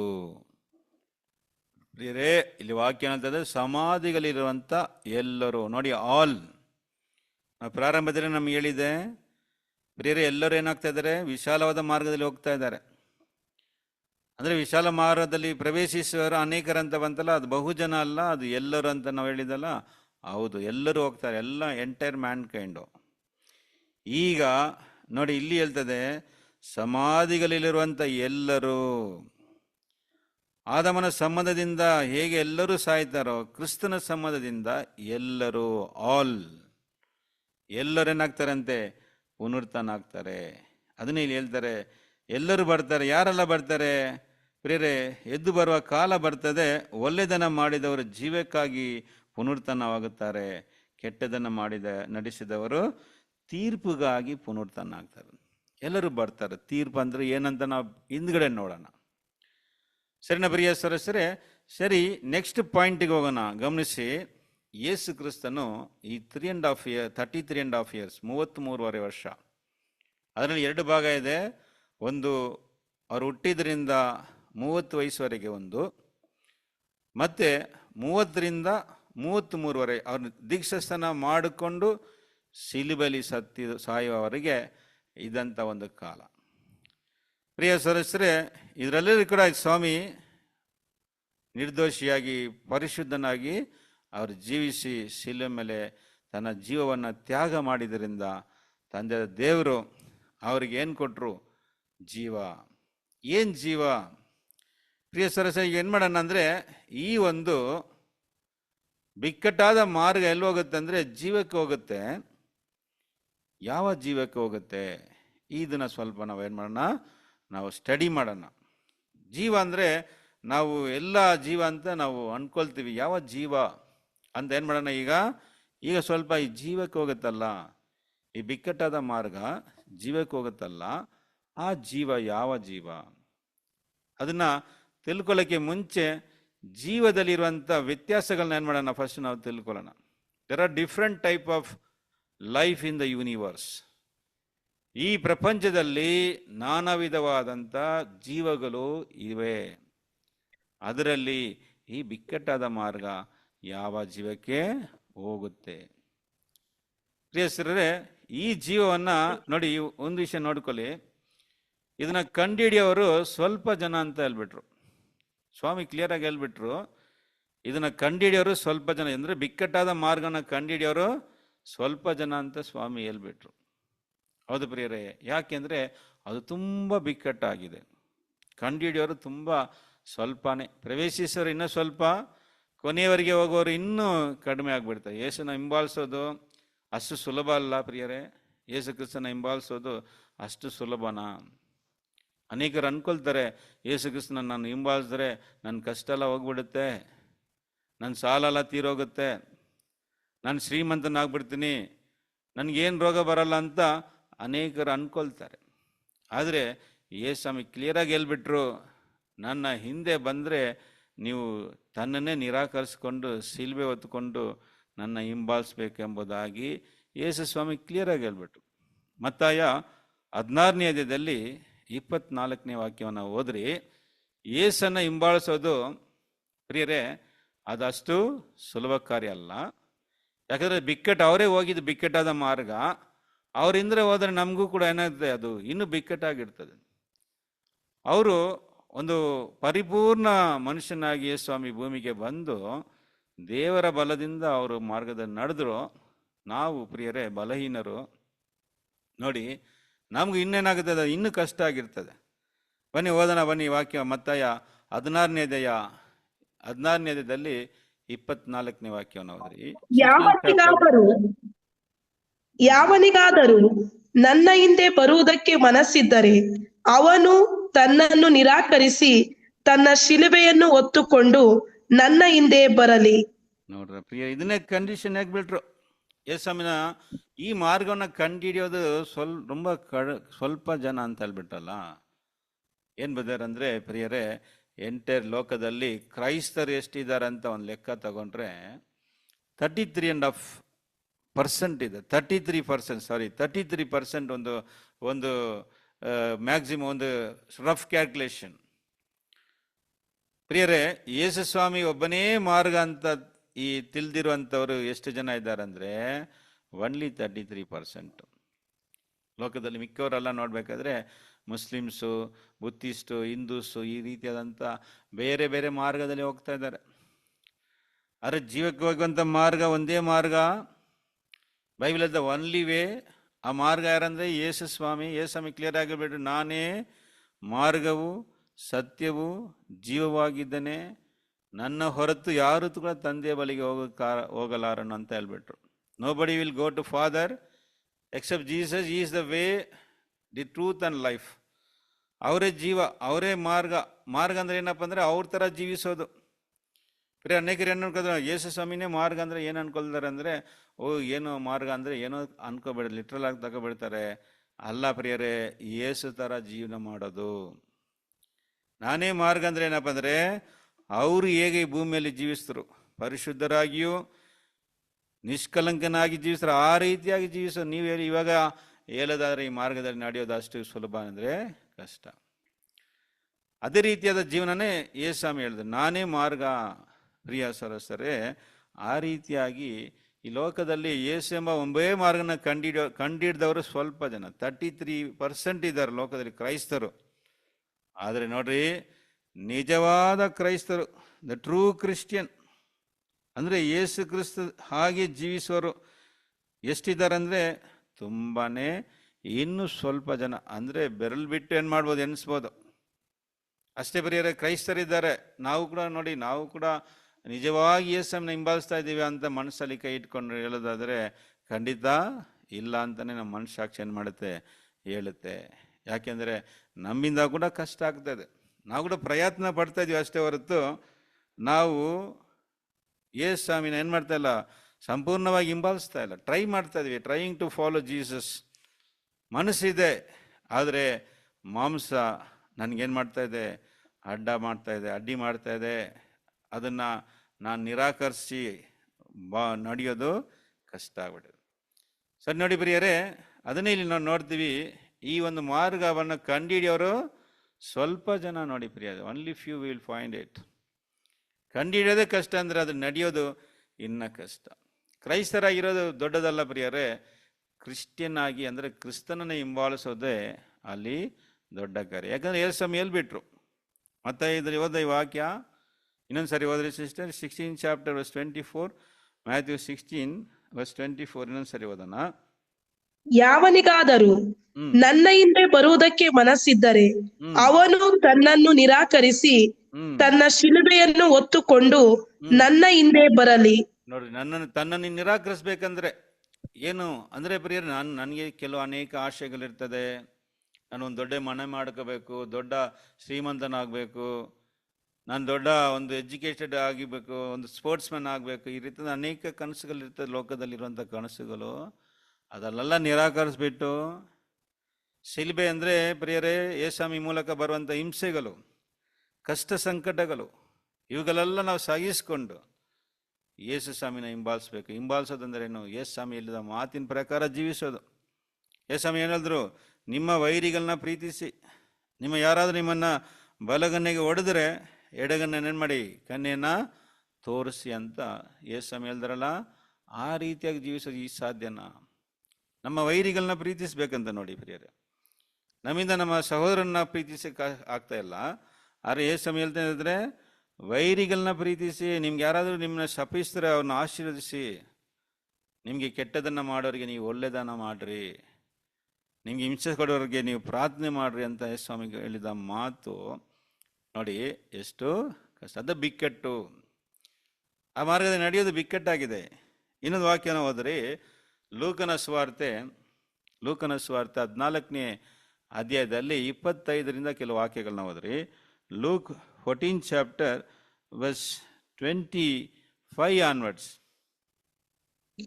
ಬಹು ಜನರು ಗುಂಪು ಗುಂಪಾಗಿ ಯೇಸುವಿನ ಸಂಗಡ ಹೋಗುತ್ತಾ ಇರಲು ಆತನು ತಿರುಗಿಕೊಂಡು ಅವರಿಗೆ ಹೇಳಿದ್ದೇನೆಂದರೆ, ಯಾವನಾದರೂ ನನ್ನ ಬಳಿಗೆ ಬಂದು ತನ್ನ ತಂದೆ ತಾಯಿ, ಹೆಂಡತಿ, ಮಕ್ಕಳು, ಅಣ್ಣ ತಮ್ಮಂದಿರು, ಅಕ್ಕ ತಂಗಿಯರು ಇವರನ್ನು ತನ್ನ ಪ್ರಾಣವನ್ನು ಸಹ ಹಾಗೆ ಮಾಡದಿದ್ದರೆ ಅವನು ನನ್ನ ಶಿಷ್ಯನಾಗಿರಲಾರನು. ನೋಡಿದ್ರ ಪ್ರೀತಿಯ ಸದಸ್ಯರೇ, ಏಸಮ್ಮ ಹೇಳ್ಬಿಟ್ರು, ಯಾರಾದ್ರೂ ನನ್ನ ಹಿಂದೆ ಬಂದು ತಂದೆ ತಾಯಿ, ಹೆಂಡತಿ, ಮಕ್ಕಳು, ಅಣ್ಣ ತಮ್ಮದಿರನ್ನ ಹಾಗೇ ಮಾಡ್ಬೇಕಂತ. ನೋಡಿ ಪ್ರೀತಿ ಮಾಡಿ ಅಂತ ಹೇಳಿದಂತ ಯೇಸ್ವಾಮಿ ಈಗ ನಮ್ಮನ್ನ ಏನ್ ಹೇಳ್ತಾ ಇದ್ರು, ಹಾಗೇ ಮಾಡದೆ ಹೋದರೆ ಹಾಗೇ ಮಾಡ್ಬೇಕು. ಏನು ಹಾಗೇ ಮಾಡ್ಬೇಕಾ ಪ್ರಿಯಸರ? ಹಂಗಲ್ಲ ಅದು. ನೋಡಿ, ನಾನು ಯೇಸುವಿನ ಹತ್ರ ಬರೋದಕ್ಕೆ ನನ್ನ ತಂದೆ ತಾಯಿ ನನ್ನ ತಡೆ ಮಾಡ್ತಾ ಇದ್ದಾರೆ, ನನ್ನ ಹೆಂಡತಿ ಮಕ್ಕಳು ತಡೆ ಮಾಡ್ತಾ ಇದ್ದಾರೆ, ನನ್ನ ಅಣ್ಣ ತಮ್ಮದಿ ತಡೆ ಮಾಡ್ತಾ ಇದ್ದಾರೆ. ಅಂದರೆ ಅಂಥ ಸಂದರ್ಭಗಳಲ್ಲಿ ಅವ್ರನ್ನ ನಾವು ಏನು ಮಾಡಬೇಕು? ಹಾಗೇ ಮಾಡಬೇಕು. ಇಲ್ಲ ಬದರ್, ನನ್ನ ಹೆಂಡತಿ ಮಕ್ಕಳನ್ನ ಈ ರೀತಿಯಾಗಿ ಹೇಳ್ತಾ ಇದ್ದಾರೆ, ಸ್ವಾಮಿ ಹಿಂದೆ ಬರೋದಕ್ಕೆ ಅವ್ರು ಬಿಡ್ತಾ ಇಲ್ಲ, ಅವರೆಲ್ಲ ಪ್ರಕಾರ ಹೋಗ್ಬಿಡ್ತೀನಿ ಅಂತಲ್ಲ ಪ್ರಿಯರೇ. ಅವ್ರನ್ನ ದ್ವೇಷ ಮಾಡಿ, ಅವ್ರನ್ನ ಹಾಗೇ ಮಾಡಿ ಸ್ವಾಮಿನ ಪ್ರೀತಿ ಮಾಡಬೇಕು. ಅಂಥ ಪ್ರೀತಿ, ಅಂಥ ಸ್ವಾಮಿನ ಹಿಂಬಾಲಿಸೋರು ಸ್ವಲ್ಪ, ಅದನ್ನು ಕಂಡುಹಿಡಿಯೋರು ಸ್ವಲ್ಪ, ಪ್ರವೇಶಿಸೋದು ಇನ್ನು ಸ್ವಲ್ಪ. ಹೋದ್ರೆ ಹಂಗೆ ಕಂಟಿನ್ಯೂ ಮಾಡಿ ಸಿಸ್ಟರ್. ಇನ್ನು ಏನು ಹೇಳ್ತಾರೆ ನೋಡಿ, ಹಂಗೆ ವಾಕ್ಯನ ಹಂಗೆ ಕಂಟಿನ್ಯೂ ಮಾಡಿ ಸಿಸ್ಟರ್. ಯಾವನಾದರೂ ತನ್ನ ಶಿಲುಬೆಯನ್ನು ಹೊತ್ತುಕೊಂಡು ನನ್ನ ಹಿಂದೆ ಬಂದ ಹೊರತು ಅವನು ನನ್ನ ಶಿಷ್ಯರನಾಗಿರಲಾರನು. ಆಗಲ್ಲ. ಆಮೇಲೆ ನಿಮ್ಮಲ್ಲಿ ಯಾವನಾದರೂ ಒಂದು ಬುರುಜನ್ನು ಕಟ್ಟಿಸಬೇಕೆಂದು ಆಲೋಚಿಸಿದರೆ ಅವನು ಸಾಕು ಬಿಡಿ, ಅದಷ್ಟು ಸಾಕು. ನೋಡಿ ಪ್ರಿಯ ಸರಸ್ರ, ಏನ್ ಹೇಳ್ಬಿಟ್ರು ಸ್ವಾಮಿ ಅಂದ್ರೆ, ಶಿಲುಬೆನ ಹೊತ್ತುಕೊಂಡು ನನ್ನ ಹಿಂದೆ ಬರದೆ ಹೋದರೆ ಅವನು ನನಗೆ ಶಿಷ್ಯನಾಗಿರೋದಕ್ಕೆ ಆಗಲ್ಲ. ಯೇಸು ಕ್ರಿಸ್ತನಿಗೆ ಶಿಷ್ಯನಾಗಬೇಕಂದ್ರೆ ಶಿಲುಬೆನ ಹೊತ್ಕೋಬೇಕು. ಶಿಲುಬೆ ಅಂದ್ರೆ ಏನಪ್ಪ ಅಂದ್ರೆ, ಕಷ್ಟಗಳು, ಸಂಕಟಗಳು, ಉಪದ್ರವಗಳು. ಪ್ರಿಯ ಸರಸ್ವರೇ, ಇವುಗಳನ್ನೆಲ್ಲ ನಾವು ಹೊತ್ಕೊಂಡು ಯೇಸುಸ್ವಾಮಿನ ಹಿಂಬಾಲಿಸ್ಬೇಕು. ಅಂಥ ಕ್ರೈಸ್ತರು ಸ್ವಲ್ಪನೇ. ಯಾಕೆ ಪ್ರಿಯ ಸರ್, ಇದು ಯಾಕೆ ಇಷ್ಟು ಬಿಕ್ಕಟ್ಟಾಗಿ ಇಟ್ಬಿಟ್ರು? ಸ್ವಲ್ಪ ವಿಶಾಲವಾಗಿ ಇಟ್ಟಿದ್ರೆ ಎಲ್ಲರೂ ಕಂಡು ಹಿಡಿದ್ಬೋದು, ಅದರಲ್ಲಿ ಪ್ರವೇಶಿಸ್ಬೋದಲ್ಲ. ಯಾಕೆ ಅಂದರೆ ಇದು ಎಲ್ಲಿ ಹೋಗುತ್ತೆ? ಜೀವಕ್ಕೆ ಹೋಗುತ್ತೆ. ನೋಡಿ ಪ್ರಿಯರೇ, ಇದು ಜೀವಕ್ಕೆ ಹೋಗುತ್ತೆ. ಇದನ್ನು ನೋಟ್ ಮಾಡಿ. ಜೀವ ಅಂದರೆ ಯಾವ ಜೀವ? ಜೀವದಲ್ಲಿ ಅನೇಕ ವ್ಯತ್ಯಾಸಗಳಿದೆ ಪ್ರಿಯರೇ. ಲೈಫಲ್ಲಿ there are different type of life in the universe. ಈ ಬಿಕ್ಕಟ್ಟಾದ ಮಾರ್ಗ ಯಾವ ಜೀವಕ್ಕೆ ಹೋಗುತ್ತೆ ಅಂತ ಏನು ಮಾಡೋಣ, ಈಗ ನಾವು ಸ್ವಲ್ಪ ಸ್ಟಡಿ ಮಾಡೋಣ. ನೋಡಿ, ಅದರ ಮುಂಚೆ ಜೀವದಲ್ಲಿ ಇರುವಂಥ ವ್ಯತ್ಯಾಸಗಳು ನೋಡೋಣ. Differences in the life. First ನೋಡಿ ಪ್ರಿಯರೇ, ಮರ ಗಿಡಗಳಿಗೇನಿದೆ? ಜೀವ ಇದೆ ಅಲ್ವಾ? ಮರ ಗಿಡಗಳೇನಿದೆ?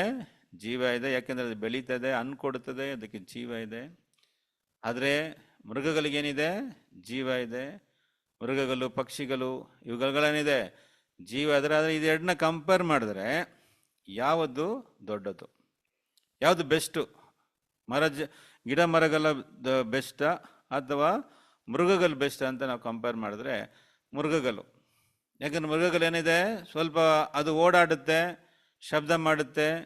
ಪ್ರಿಯ ಸದಸ್ಯರೇ, ಅದಕ್ಕೇನಿದೆ? ಆದರೆ ಮರ ಆ ಥರ ಅಲ್ಲ. ಮರ ಒಂದೇ ಕಡೆ ಇರ್ತದೆ, ಶಬ್ದ ಮಾಡಲ್ಲ, ಹಸಿವಂತ ಕೇಳಲ್ಲ, ಏನು ಮಾಡಲ್ಲ.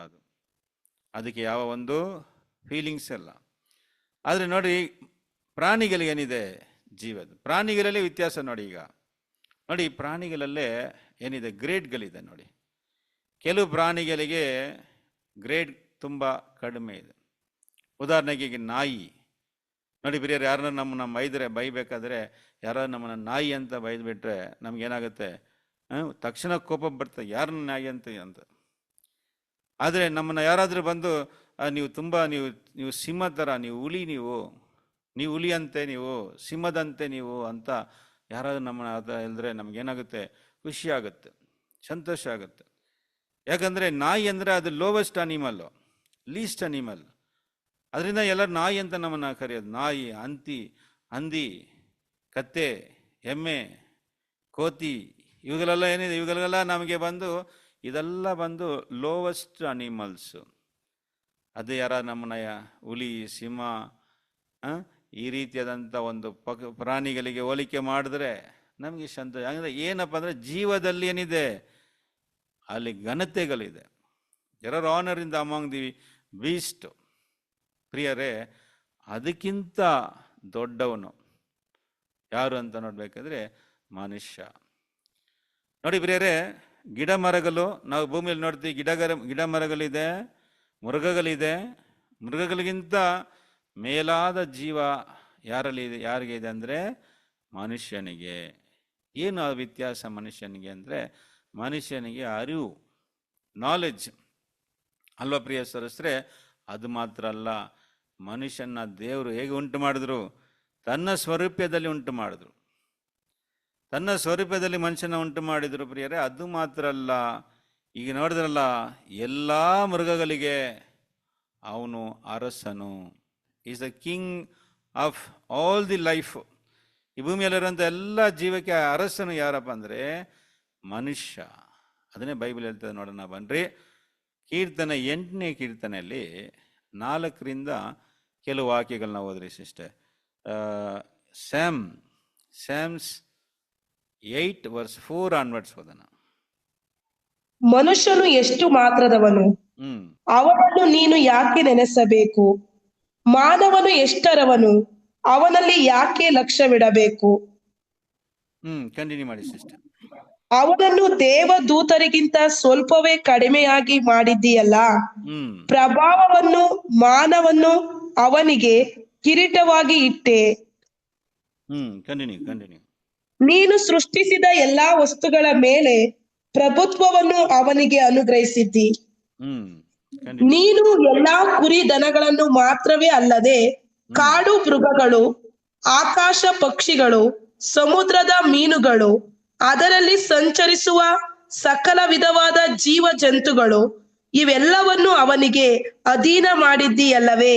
ನೋಡಿದ್ರ ಪ್ರೀತಿಯ ಸರಸರೇ, ಮನುಷ್ಯನಿಗೆ ಏನ್ ಘನತೆ, ಅವನಿಗೆ ಏನು ಘನತೆ ಅಂದರೆ ಪ್ರಿಯರೇ, ಅವನಿಗೆ ಸ್ವಾಮಿ ಏನು ಮಾಡಿದ್ರು ಅಂತ ಇಲ್ಲಿ ವಾಕ್ಯ ಹೇಳ್ತದೆ. ಅವನ್ನ ಏನು ಮಾಡಿದ್ರು? ಅವನಿಗೆ ಘನ ಮತ್ತು ಅವನಿಗೆ ಏನು ಮಾಡಿ ದೇವದೂತರಿಗಿಂತ ಸ್ವಲ್ಪ ಕಡಿಮೆಯಾಗಿ ಮಾಡಲ್ಪಟ್ಟಿದ್ದಾನೆ. Is made little lower than ಏಂಜಲ್ಗಿಂತ ಸ್ವಲ್ಪ ಕಡಿಮೆ ಅವನು ಅಷ್ಟೇ. ಅದು ಮಾತ್ರ ಅಲ್ಲ, ಪ್ರಭಾವ ಮಾನವನ್ನು ಅವನಿಗೆ ಕಿರೀಟವಾಗಿ ಇಟ್ಟಿದಿ. ಪ್ರಭಾವ ಮಾನ ಅಂದರೆ ಪ್ರಿಯರೇ ಅವನಿಗೆ ಕಿರೀಟ ಅಂದರೆ crowned with glory and honour. ಏನಪ್ಪ ಅಂದರೆ ಅವನಿಗೆ ಕಿರೀಟವನ್ನು ಇಟ್ಟಿದ್ದ ಅಂದರೆ ಅವನ ಅರಸನು. ಯಾರಿಗೆ? ನೋಡಿ, ನೀನು ಸೃಷ್ಟಿಸಿದ ಎಲ್ಲ ವಸ್ತುಗಳ ಮೇಲೆ ಪ್ರಭುತ್ವವನ್ನು ಅವನಿಗೆ ಅನುಗ್ರಹಿಸಿದೆ. ದೇವರುಂಟು ಮಾಡಿದಾರಲ್ಲ, ಮೃಗಗಳು, ಪಕ್ಷಿಗಳು, ಎಲ್ಲರ ಮೇಲೆ ಪ್ರಭುತ್ವ ಮಾಡೋದು, ಡಾಮಿನೇಷನ್. ನೋಡಿ, ಎಲ್ಲ ನೀನು ಎಲ್ಲ ಕುರಿದನಗಳು ಮಾತ್ರವೇ ಅಲ್ಲದೆ ಕಾಡು ಮೃಗಗಳು, ಆಕಾಶ ಪಕ್ಷಿಗಳು, ಸಮುದ್ರದಲ್ಲಿರುವಂಥ ಮೀನುಗಳು, ಎಲ್ಲ ಸಂಚರಿಸುವಂಥ ಎಲ್ಲ ಸಕಲವಿಧ ಜೀವಂತಗಳ ಮೇಲೆ ಅವನ ಕಾಲಿಗೆ ಏನು ಮಾಡಿದೆ? ಅಧೀನ ಮಾಡಿದ್ರು. ಸಿಂಹ, ಹುಲಿ, ಆನೆ, ಕರಡಿ ಎಲ್ಲವೂ ಅರಸನು ಯಾರು ಅಂದರೆ ಈ ಮನುಷ್ಯ. ಅದನ್ನೇ ಬೈಬಲ್ ಹೇಳ್ತದೆ ಪ್ರಿಯರೇ, ದೇವದೂತರಿಗಿಂತ ಸ್ವಲ್ಪ ಕಡಿಮೆ. ನೋಡಿ, ಜೀವದಲ್ಲಿ ನೋಡಿ, ಗಿಡಮರಗಳಿದೆ, ಮೃಗಗಳಿದೆ. ಮೃಗಗಳಿಂದ ಮೇಲಾದವನು ಯಾರು? ಮನುಷ್ಯ. ಅವನು ಯಾರಪ್ಪ? ಅವನ್ನ ಹೇಗೆ ಉಂಟು ಮಾಡಿದ್ರು? ಅವನಿಗೆ ಪ್ರಭಾವ, ಇವು ಘನೆಯನ್ನು ಏನು ಮಾಡಿದ್ದಾರೆ? ಅವನಿಗೆ ಕಿರೀಟವಾಗಿ ಕೊಟ್ಟಿದ್ದಾರೆ. ಪ್ರಿಯ ಸಹೋದರರೇ, ಅದು ಮಾತ್ರ ಅಲ್ಲ, ಅವನಿಗೆ ದೊರೆತನವನ್ನು ಕೊಟ್ಟಿದ್ದಾರೆ. ಅವುಗಳನ್ನ ಅನುಗ್ರಹಿಸಿದ್ದಾರೆ. ಅವನಿಗೆ ದೊರೆತನವನ್ನು ಅವನಿಗೆ ಅನುಗ್ರಹಿಸಿ ಎಲ್ಲವನ್ನ ಅವನಿಗೆ ಪಾದಕ್ಕೆ ಅಧೀನ ಮಾಡಿಸಿದ್ದಾರೆ. ಸರಿ, ಈಗ ಇನ್ನೊಂದು ಪಾಯಿಂಟ್ ನೋಡೋಣ. ಇವನಿಗೆ ಜೀವ ಇದೆ. ಇವನಿಗೇನಿದೆ? ಜೀವದ ಮನುಷ್ಯನಿಗೆ ಜೀವ ಇದೆ.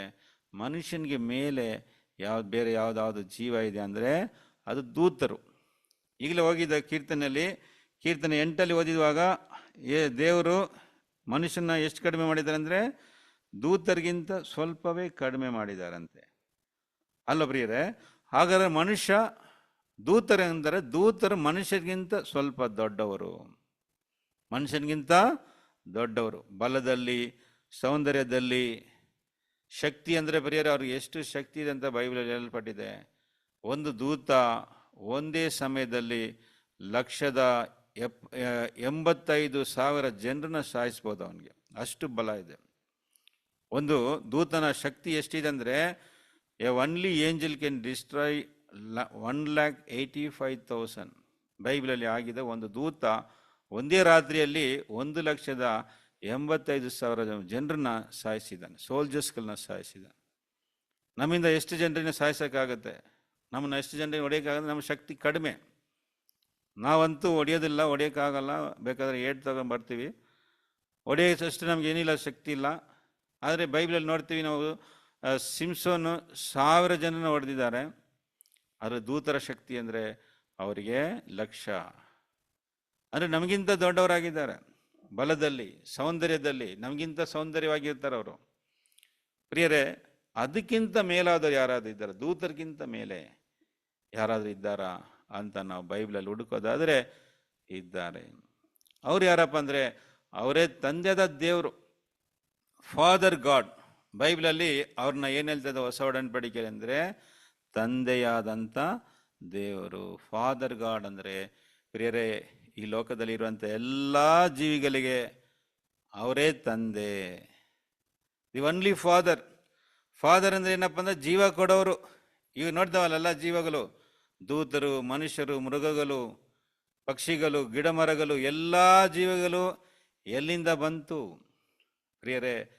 ಈ ಫಾದರ್ ಗಾಡ್, ತಂದೆಯಾದಂಥ ದೇವರಿಂದ. ಅದಕ್ಕಿಂತ ಅವರಿಗೆ ತಂದೆಯಾದ ದೇವರು. ತಂದೆ ಅಂದರೆ ಲೈಫ್ ಗಿವರ್, ಜೀವ ಕೊಡೋರಿಗೇನೆ ತಂದೆ ಅಂತೀವಿ. ಎಲ್ಲ ಜೀವಗಳು ಅವ್ರಿಗೆ ಯಾವ ಜೀವ ಕೊಟ್ಟಿಲ್ಲ, ಅವ್ರ ಒನ್ಲಿ ಫಾದರ್ ಗಾಡ್. ಸರಿ ಪ್ರಿಯರೇ, ಇವರ ಜೀವ ಹೆಂಗಿದೆ? ಇವರ ಜೀವದ ವಿಷಯವಾಗಿ ನಾವು ನೋಡೋಣ. ಈ ತಂದೆಯಾದ ದೇವರಿದ್ದಾರಲ್ಲ, ಪರಲೋಕದಲ್ಲಿದ್ದಾರಲ್ಲ, ಸ್ವಾಮಿ ಹೇಳ್ತಾರಲ್ಲ, ಪರಲೋಕದಲ್ಲಿರುವಂಥ ಒಬ್ಬನೇ ನಿಮಗೆ ತಂದೆ ಅಂತ ಸ್ವಾಮಿ ಹೇಳ್ತಾರಲ್ಲ, ಅದನ್ನ ವಾಕ್ಯನ ಓದೋಣ ಬನ್ರಿ. ಈ ಒನ್ಲಿ ಫಾದರ್ ಯಾರು? ಪರಲೋಕದಲ್ಲಿದ್ದಾರಲ್ಲ ಅವರು. ಅವ್ರ ಬಗ್ಗೆ ನಾವು ನೋಡೋಣ. ಮತ್ತಾಯ 23:8ನೇ ವಾಕ್ಯ, 9ನೇ ವಾಕ್ಯ ಓದ್ರಿ ಸಿಸ್ಟರ್.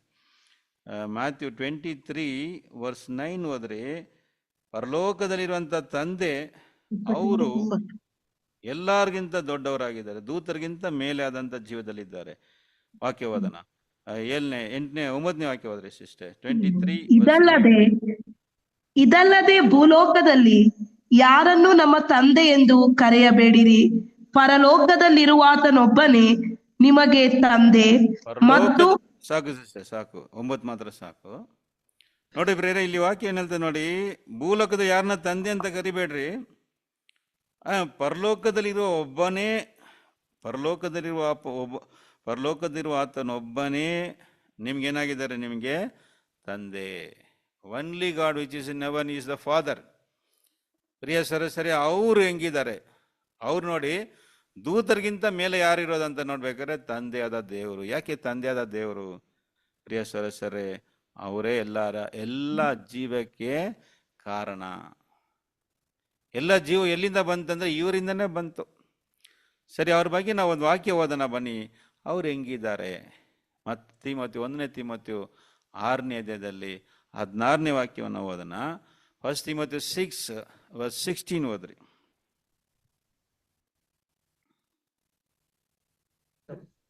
1ನೇ ತಿಮೋಥೆಯು 6ನೇ ಅಧ್ಯಾಯ 16ನೇ ವಾಕ್ಯ. ಫಾಸ್ಟ್ ಆಗಿ ಓದ್ರಿ. 1ನೇ ತಿಮೋಥೆಯು ಯಾರ ಹತ್ತಿರ ಓದ್ರಿ? 1ನೇ ತಿಮೋಥೆಯು 6 ವಾಕ್ಯ 16 ಓದ್ರಿ. ರಾಜನು ಕರ್ತನು ತಾನೊಬ್ಬನೇ ಅಮರತ್ವ ಉಳ್ಳವನು, ಅಗಮ್ಯವಾದ ಬೆಳಕಿನಲ್ಲಿ ವಾಸ ಮಾಡುವವನು ಆಗಿದ್ದಾನೆ. ಮನುಷ್ಯರಲ್ಲಿ ಯಾರೂ ಆತನನ್ನು ಕಾಣಲಿಲ್ಲ, ಯಾರೂ ಕಾಣಲಾರರು. ಆತನಿಗೆ ಮಾನವೂ ನಿತ್ಯಾಧಿಪತ್ಯವೂ ಇರಲಿ. ನೋಡಿದ್ರ ಪ್ರಿಯ ಸದಸ್ಯರಲ್ಲಿ ವಾಕ್ಯ ಏನ್ ಹೇಳ್ತಂದ್ರೆ, ತಾನೊಬ್ಬನೇ, 16ನೇ ವಾಕ್ಯ, ತಾನೊಬ್ಬನೇ ಅಮರತ್ವ ಉಳ್ಳವನು, ಅಗಮ್ಯವಾದ ಬೆಳಕಿನಲ್ಲಿ ವಾಸ ಮಾಡುವವನು ಆಗಿದ್ದಾನೆ. ಮನುಷ್ಯರಲ್ಲಿ ಯಾರು ಆತನನ್ನು ಕಾಣಲಿಲ್ಲ, ಯಾರು ಕಾಣಲಾರರು. ಬೇರೆ ಯಾರು ಅವ್ರನ್ನ ಕಂಡಿಲ್ಲ ಅಂತೆ, ಮನುಷ್ಯರಲ್ಲಿ ಯಾರೂ ಕಂಡಿಲ್ಲ. ಇದು ನೋಟ್ ಮಾಡ್ಕೊಳ್ಳಿ ಬೇರೆ. ಅನೇಕರಿಗೆ ಒಂದು ಪ್ರಶ್ನೆ ಬರ್ಬೋದು, ಹಾಗಾದ್ರೆ ಹಳೆ ಒಡன்பಡಿಕೆ ಮೋಸೆ ದೇವ್ರನ್ನ ಕಂಡ್ರಲ್ಲ, ಆ ಥರ ಎಲ್ಲ ನಮಗೆ ಪ್ರಶ್ನೆಗಳು ಬರ್ಬೋದು. ಬೇರೆ ಅಲ್ಲಿ ಕಂಡಿದ್ದು ಬಂದು ಹಿಂದೆ ನಾನು ಹೇಳ್ತೀನಿ ನಿಮಗೆ. ಅಂದರೆ ಹಳೆ ಒಡன்பಡಿಕೆಯಲ್ಲಿ ಯಾರು ಕೂಡ ದೇವರನ್ನ ಕಂಡಿಲ್ಲ, ಕಾಣಲಾರರು. ವಾಕ್ಯ ಅದನ್ನು ಹೇಳ್ತದೆ ನೋಡಿ, ತಾನೊಬ್ಬನೇ ಅಮರತ್ವವುಳ್ಳನು, ಅಗಮ್ಯವಾದ ಬೆಳಕಿನಲ್ಲಿ ವಾಸ ಮಾಡುವವನು ಆಗಿದ್ದಾನೆ. ಮನುಷ್ಯರಲ್ಲಿ ಯಾರು ಆತನನ್ನು ಕಾಣಲಿಲ್ಲ, ಯಾರು ಕಾಣಲಾರರು. ಅವ್ರನ್ನ ಕಂಡಿಲ್ಲ ಅಂತ ಯಾರು ಕಾಣಲಿಲ್ಲಂತೆ. ಪ್ರಿಯರೇ, ಅದು ಯಾರು ಅವ್ರನ್ನ ನೋಡೋಣ, ಹಳೆ ಒಡன்பಡಿಕೆ ನೋಡಿದಲ್ಲ ಯಾರು ಅಂದರೆ ದೇವ್ರನ್ನ ಯಾರು ಕೂಡ ಕಂಡಿಲ್ಲ ಪ್ರಿಯ ಸಹೋದರರೇ. ಸೊ ಅದು ನಾವು ಹಿಂದೆ ನೋಡೋಣ. ನಾನು ನಿಮಗೆ ಅದರ ವಾಕ್ಯಗಳೆಲ್ಲ ಹೇಳ್ಕೊಡ್ತೀನಿ. ಯಾರು ಮೋಸೆ ಯಾರನ್ನ ಕಂಡ್ರು, ಮತ್ತು ಅಬ್ರಹಾಮ, ಯಾಕೋಬ ಇವರೆಲ್ಲ ನೋಡ್ತೀವಲ್ಲ, ಇವರೆಲ್ಲ ಯಾರ ಹತ್ರ ಹೋರಾಟ ಮಾಡಿದ್ರು, ಅವ್ರು ಕಂಡಿದ್ದು ಯಾರನ್ನ ಅಂತೆಲ್ಲ ನಿಮಗೆ ವಾಕ್ಯದ ಮೂಲಕನೇ ಹೇಳ್ತೀನಿ. ಓಕೆ, ಸರಿ ಪ್ರಿಯರೇ, ಇಲ್ಲಿ ನಾವು ನೋಟ್ ಮಾಡುವಂಥ ಒಂದು ವಿಷಯ ಇಲ್ಲಿ ಏನಪ್ಪ ಅಂದರೆ, ತಾನೊಬ್ಬನೇ ಅಮರತ್ವವುಳ್ಳವನು. ನೋಡಿ, ಇಂಗ್ಲೀಷಲ್ಲಿ ನೋಡ್ಬೇಕಾದ್ರೆ ಹೂ ಒನ್ಲಿ ಹ್ಯಾದ್ ಇಮಾರ್ಟಾಲಿಟಿ. ಅಮರತ್ವ ಅಂತ ಒಂದು ವಾಕ್ಯ ಬರ್ತದೆ ನೋಡಿ. ತಂದೆ ದೇವ್ರು ಹೆಂಗಿದ್ದಾರೆ ಅಂದರೆ ತಾನೊಬ್ಬನೇ ಅಮರತ್ವವುಳ್ಳವನು. ಇಂಗ್ಲೀಷಲ್ಲಿ ಇಮಾರ್ಟಾಲಿಟಿ. ಏನು ಈ ವಾಕ್ಯ ಅಮರತ್ವ ಅಂದರೆ ಏನು? What is immortality? ಪ್ರಿಯ ಸಹೋದರರೇ, ಇದನ್ನೇ ಮುಖ್ಯ ನಮಗೆ. ನೋಡಿ, ನಾವು ಏನು ನೋಡ್ತಾ ಇದೀವಿ ಅಂದರೆ, ಬಿಕ್ಕಟ್ಟಾದ ಮಾರ್ಗ ಎಲ್ಲಿ ಹೋಗುತ್ತೆ? ಜೀವಕ್ಕೆ ಹೋಗುತ್ತೆ ಅಂತ ಹೇಳಿದ್ರಲ್ಲ ಸ್ವಾಮಿ. ಜೀವಕ್ಕೆ ಹೋಗೋ ಮಾರ್ಗ ಬಿಕ್ಕಟ್ಟು ಅಂತ ಹೇಳಿದ್ರಲ್ಲ, ಆ ಬಿಕ್ಕಟ್ಟಾದ ಮಾರ್ಗ ಜೀವಕ್ಕೆ ಹೋಗುತ್ತಲ್ಲ, ಯಾವ ಜೀವಕ್ಕೆ ಹೋಗ್ತಾ ಇದೆ? ಪ್ರಿಯರೇ, ಮೃಗನ, ಮನುಷ್ಯನ, ದೂತರ ಅಂದರೆ ಇಲ್ಲ, ಅದಕ್ಕಿಂತ ಮೇಲೆ ತಂದೆಯಾದ ದೇವರಿರುವಂಥ ಜೀವ. ಅವರು ಯಾವ ಜೀವದಲ್ಲಿ ಇದ್ದಾರೆ ಅಂದರೆ ಅಮರತ್ವವುಳ್ಳ ಜೀವ. ಅಮರತ್ವವುಳ್ಳ ಜೀವ ಅಂದರೆ ಏನಪ್ಪ ಪ್ರಿಯ ಸಹೋದರರೇ? ಏನಪ್ಪ ಅಂದರೆ ಸಾವೇ ಇಲ್ಲ. ಅಮರತ್ವ ಅಂದರೆ ಸಾವೇ ಇಲ್ಲ. ಅವರು ಒಬ್ಬನೇ ಇದ್ದಂತೆ, ತಾನೊಬ್ಬನೇ ಇದ್ದಾರಂತೆ. ಅಮರತ್ವ ಅಂದರೆ ನೋಡಿ, ಸಾವೇ ಇಲ್ಲ. ನೋಡಿ ಪ್ರಿಯರೇ, ನಮ್ಮ ಮೇಲೆ ಯಾರಾದರೂ ಒಂದು ಬಾಂಬ್ ಆಗಿಬಿಟ್ರೆ, ಒಂದು ನಾರ್ಮಲ್ ಬಾಂಬ್ ತಗೊಬಂದು ನಮ್ಮ ಮೇಲೆ ಆಗಿಬಿಟ್ರೆ ನಾವೇನಾಗ್ಬಿಡ್ತೀವಿ? ಅಲ್ಲಿ ಚೆದರೋಗ್ಬಿಡ್ತೀವಿ, ನಾವು ಇರೋದೇ ಇಲ್ಲ. ಒಂದು ಮಿಸೈಲ್ನ ಆಗಿಬಿಟ್ರೆ ಪ್ರಿಯ ಸಹೋದರರೇ, ಒಂದು ಆಟಮ್ ಬಾಂಬು ಅಥವಾ ಒಂದು ನ್ಯೂಕ್ಲಿಯರ್ ಬಾಂಬ್ನ ತಂದು ನಮ್ಮ ಮೇಲೆ ಹಾಕಿದ್ರೆ ನಾವಲ್ಲ, ನಮ್ಮ ಸುತ್ತಲೂ ಯಾರೂ ಇರಲ್ಲ. ನೋಡಿ, ನಾಗಸಾಕಿ, ಹಿರೋಶಿಮಾ ಮೇಲೆ ಆಟಮ್ ಬಾಂಬ್ ಹಾಕಿದ್ರು ಅಮೇರಿಕಾ, ಆ ಒಂದು ಪಟ್ಟಣ ಖಾಲಿಯಲ್ಲಿ ಪ್ರಿಯ ಸರ್ ಕೆಲವು ಸೆಕೆಂಡ್ಸ್ ಅಲ್ಲಿ ಅಷ್ಟು ಜನರು, ಅಂದರೆ ನಿಯರ್ಲಿ ಲಕ್ಷಾಂತರ ಜನರು ಒಂದೇ ಬಾಂಬಲ್ಲಿ ಸತ್ತೋದ್ರು. ನೀವು ಹೋಗಿ ನಾಗಸಾಕಿ, ಹಿರೋಶಿಮಾ ಡಿಸ್ಟ್ರಿಕ್ಟ್ ನೋಡ್ರಿ, ಅಷ್ಟು ಪವರ್ಫುಲ್ ಬಾಂಬ್. ಸೊ ಈಗ ಏನು ಮಾಡೋಣ ಅಂದರೆ, ನಾವು ಒಂದು ನ್ಯೂಕ್ಲಿಯರ್ ಬಾಂಬ್ನ ತಗೊಂಡು, ನ್ಯೂಕ್ಲಿಯರ್ ಆಟಮ್ ಬಾಂಬ್ಗಿಂತ ಶಕ್ತಿ ಇಲ್ಲ ಬಾಂಬು, ಅದನ್ನ ತಗೊಂಡು ಹೋಗಿ ನಾವು ಏನು ಮಾಡೋಣ? ತಂದೆಯ ದೇವರ ಮೇಲೆ ಒಂದು ಬಾಂಬ್ ಹಾಕೋಣ, ಮಿಸೈಲ್. ಈಗ ಹಾಕ್ತಾ ಇದಾರೆ ಎಲ್ಲರೂ ನೋಡಿ, ಅವರ ದೇಶದಲ್ಲಿ ಇದ್ಕೊಂಡು ಬೇರೆ ದೇಶದ ಮೇಲೆ ಏನಾಗ್ತಾರೆ? ಮಿಸೈಲ್ಸ್ ಹಾಕ್ತಾರಲ್ಲ, ಆ ರೀತಿಯಾಗಿ ನಾವು ಏನು ಮಾಡೋಣ? ತಂದೆಯ ದೇವರ ಮೇಲೆ ಒಂದು ದೊಡ್ಡ ಮಿಸೈಲ್ ಹೊಡೆಯೋಣ. ಸಾಯಿಸ್ಬೋದು ಅವ್ರನ್ನ, ಅಂದರೆ ಅವ್ರನ್ನ ಸಾಯಿಸೋದು ಆಗಲ್ಲ. ಅದೇ ಅಮರತ್ವ. ಬಾಂಬಲ್ಲ ಪ್ರಿಯರೇ, ಏನೇ ಹಾಕಿದ್ರು ಕೂಡ ಸಾಯಿಸಕ್ಕಾಗಲ್ಲ. That is called immortality. ತಂದೆಯ ದೇವ್ರು ಹೆಂಗಿದ್ದಾರೆ ಅಂದರೆ ತಾನೊಬ್ಬನೇ ಅಮರತ್ವ ಉಳ್ಳವನಾಗಿದ್ದಾರೆ. ಆ ಜೀವನೇ ಪ್ರೀತಿಯ ಸರಸರೇ, ಈ ಬಿಕ್ಕಟ್ಟಾದ ಮಾರ್ಗ ಎಲ್ಲಿ ಹೋಗುತ್ತೆ ಅಂತ ನೋಡ್ಬೇಕಾದ್ರೆ ಪ್ರಿಯ ಸರಸರೇ, ತಂದೆಯ ದೇವರಿರುವಂಥ ಒಂದು ಜೀವಕ್ಕೆ ಹೋಗ್ತಾ ಇದೆ. ಮನುಷ್ಯರಲ್ಲ, ದೂತರಲ್ಲ, ಅದಕ್ಕಿಂತ ಮೇಲಾದ ಜೀವಕ್ಕೆ ಇದು ನಡೆಸ್ತಾ ಇದೆ. ಏಸಮಿ ಹೋದ್ರಲ್ಲ ಆ ಮಾರ್ಗ ಪ್ರಿಯರೇ, ಅವ್ರನ್ನ ಎಲ್ಲಿ ಕರ್ಕೊಂಡು ಹೋಗ್ಬಿಡ್ತಂದ್ರೆ ತಂದೆಯ ಒಂದು ಜೀವಕ್ಕೆ ತಂದೋಯ್ತು. ಏಸಮಿ ನೋಡಿ, ಆ ಬಿಕ್ಕಟ್ಟಾದ ಮಾರ್ಗದಲ್ಲಿ ಅವ್ರು ನಡೆದು ಎಲ್ಲಿ ಹೋದ್ರು ಅಂದರೆ ತಂದೆಯ ಬಲೆಗಡೆ ಅವರು ಕೂತಿದ್ರು. ಅಂದರೆ ಏನರ್ಥ ಅಂದರೆ ನೆಕ್ಸ್ಟ್ ಫಾದರ್. ತಂದೆಯ ದೇವರ ಬಲಗಡೆ ಅಂದರೆ ಅನೇಕರು ಅನ್ಕೊಳ್ತಾರೆ ಹಂಗೆ ಅಲ್ಲೇ ಕೂತಿರ್ತಾರೆ ಅಂತ ಅಂದ್ಕೊತಾರೆ. ಆ ರೀತಿ ಅಲ್ಲ. ಬಲಗಡೆ ಅಂದರೆ ಪ್ರಿಯರೇ, ತಂದೆಯ ದೇವರಿಗೆ ನೆಕ್ಸ್ಟು ಅಧಿಕಾರದಲ್ಲಿ ಇದ್ದಾರೆ. ನೋಡಿ, ನಾವು ಹೇಳ್ತೀವಲ್ಲ, ಈಸ್ ಮೈ ರೈಟ್ ಹ್ಯಾಂಡ್ ಅಂತೀವಲ್ಲ, ಇವ್ರು ನನಗೆ ರೈಟ್ ಹ್ಯಾಂಡು ಅಂದರೆ ಏನರ್ಥ? ಪ್ರಿಯ ಸರಸರೇ, ನನಗೆ ಅಷ್ಟು ಸಪೋರ್ಟಿವ್ ಆಗಿದ್ದಾರೆ. ನೆಕ್ಸ್ಟ್ ಮೀ, ನನಗಿಂತ ನೆಕ್ಸ್ಟ್ ಅಂತ ಅರ್ಥ. ಬಲೆಗಡೆ ಅಂದರೆ ಪ್ರಿಯರೇ, ತಂದೆ ದೇವರಿಗೆ ನೆಕ್ಸ್ಟು ನೋಡ್ಬೇಕಾದ್ರೆ ನಮ್ಮ ಕರ್ತನಾದ ಯೇಸು ಸ್ವಾಮಿ ಯಾವಾಗ ಅದನ್ನು ಅವ್ರು ಪಡ್ಕೊಂಡ್ರು, ಪ್ರಿಯ ಸದಸ್ಯ, ಈ ಅಮರತ್ವ ಜೀವವನ್ನು ಯೇಸು ಸ್ವಾಮಿ ಯಾವಾಗ ಪಡ್ಕೊಂಡ್ರು ಅಂತ ನೋಡ್ಬೇಕಾದ್ರೆ ನೋಡಿ, ಜೀವಗಳಲ್ಲಿ ಇರುವಂಥ ಡಿಫ್ರೆನ್ಸ್ ನೋಡಿ. Man, angel, god. ಮನುಷ್ಯ, ದೂತರು, ದೇವರು. ಮನುಷ್ಯ ನೋಡಿ, ಮಾಂಸಿಕ ದೇಹ, ಸಾಯುವಂಥ ಜೀವ, ಸಾಯ್ತಾನೆ ಅಲ್ವಾ. ನಮ್ಮ ಈ ದೇಹದ ಒಂದು ನೋಡಿ, ಈ ದೇಹದ ಒಂದು ಲೈಫ್ ಟೈಮ್ ನೋಡ್ರಿ, ಒಂದು 80 ಅಥವಾ ಒಂದು 100 ಇಯರ್ಸ್ ಇಟ್ಕೊಳ್ಳೋಣ. ನಮ್ಮಿಂದ ಒಂದು 500 ವರ್ಷ ಜೀವನ ಮಾಡೋಕ್ಕಾಗತ್ತಾ? ಖಂಡಿತ ಇಲ್ಲ. ಯಾಕೆಂದರೆ ಈ ಬಾಡಿ ಅಷ್ಟೇ, ಈ ಬಾಡಿ ಲೈಫ್ ಟೈಮ್ ಬಂದು ಒನ್ಲಿ ಒಂದು 70, 80 ಅಥವಾ ಒಂದು 100 ಇಟ್ಕೊಳ್ಳೋಣ. ಒಂದು 500 ವರ್ಷ ಜೀವನ ಮಾಡೋಕ್ಕಾಗತ್ತಾ ನಮ್ಮಿಂದ? ಖಂಡಿತ ಆಗಲ್ಲ. ಎಷ್ಟು ನೀವು ಒಳ್ಳೆ ಆಹಾರನ ತಿನ್ನಿರಿ, ಏನು ಎಕ್ಸಸೈಸ್ ಮಾಡಿರಿ, this is the life of flesh. ಮನುಷ್ಯನ ಜೀವನ ಅಷ್ಟೇ. ದೂತರು ಅಷ್ಟೇ. ದೂತರು ಕೂಡ ಪ್ರಿಯಸರು ನಮ್ಮ ಥರ ಅವರು ಕೂಡ ಊಟ ಎಲ್ಲ ಮಾಡಬೇಕು.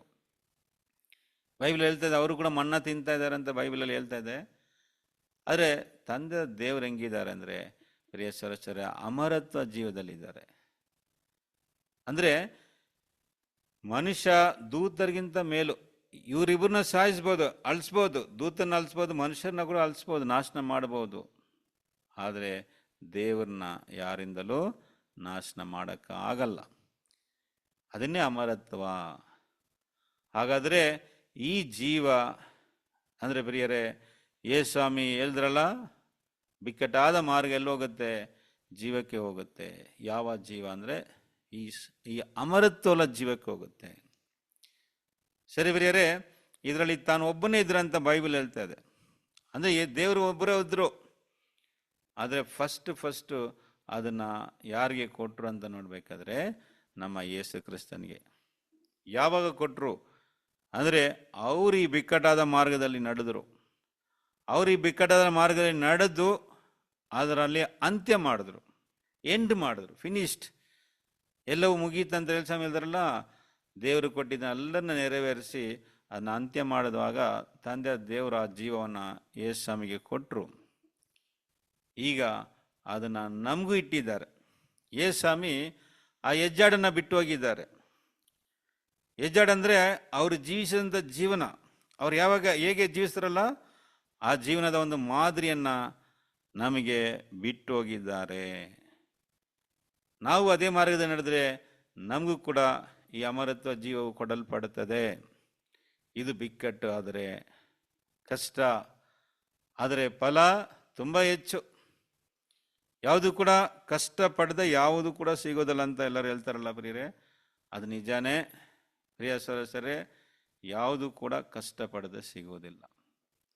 ಇದನ್ನು ವಿವರವಾಗಿ ಏನು ಮಾಡೋಣ, ಇದರ ಈ ಪಾಠದ 2ನೇ ಭಾಗದಲ್ಲಿ ತಾನೊಬ್ಬನೇ ಅಮರತ್ವದಿಂದ ತಂದೆ ದೇವರು ಈ ಜೀವವನ್ನು ಯಾರಿಗೆ ಕೊಟ್ಟರು ಫಸ್ಟು ಅಂದರೆ ಯೇಸು ಸ್ವಾಮಿಗೆ ಕೊಟ್ಟರು. ಅದರ ವಾಕ್ಯಗಳನ್ನ ನೋಡೋಣ.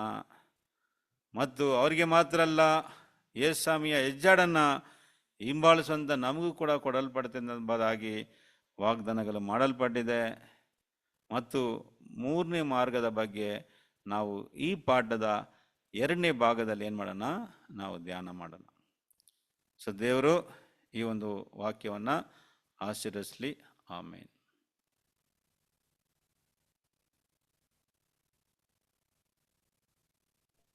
Okay, thank you brother. Satyaveda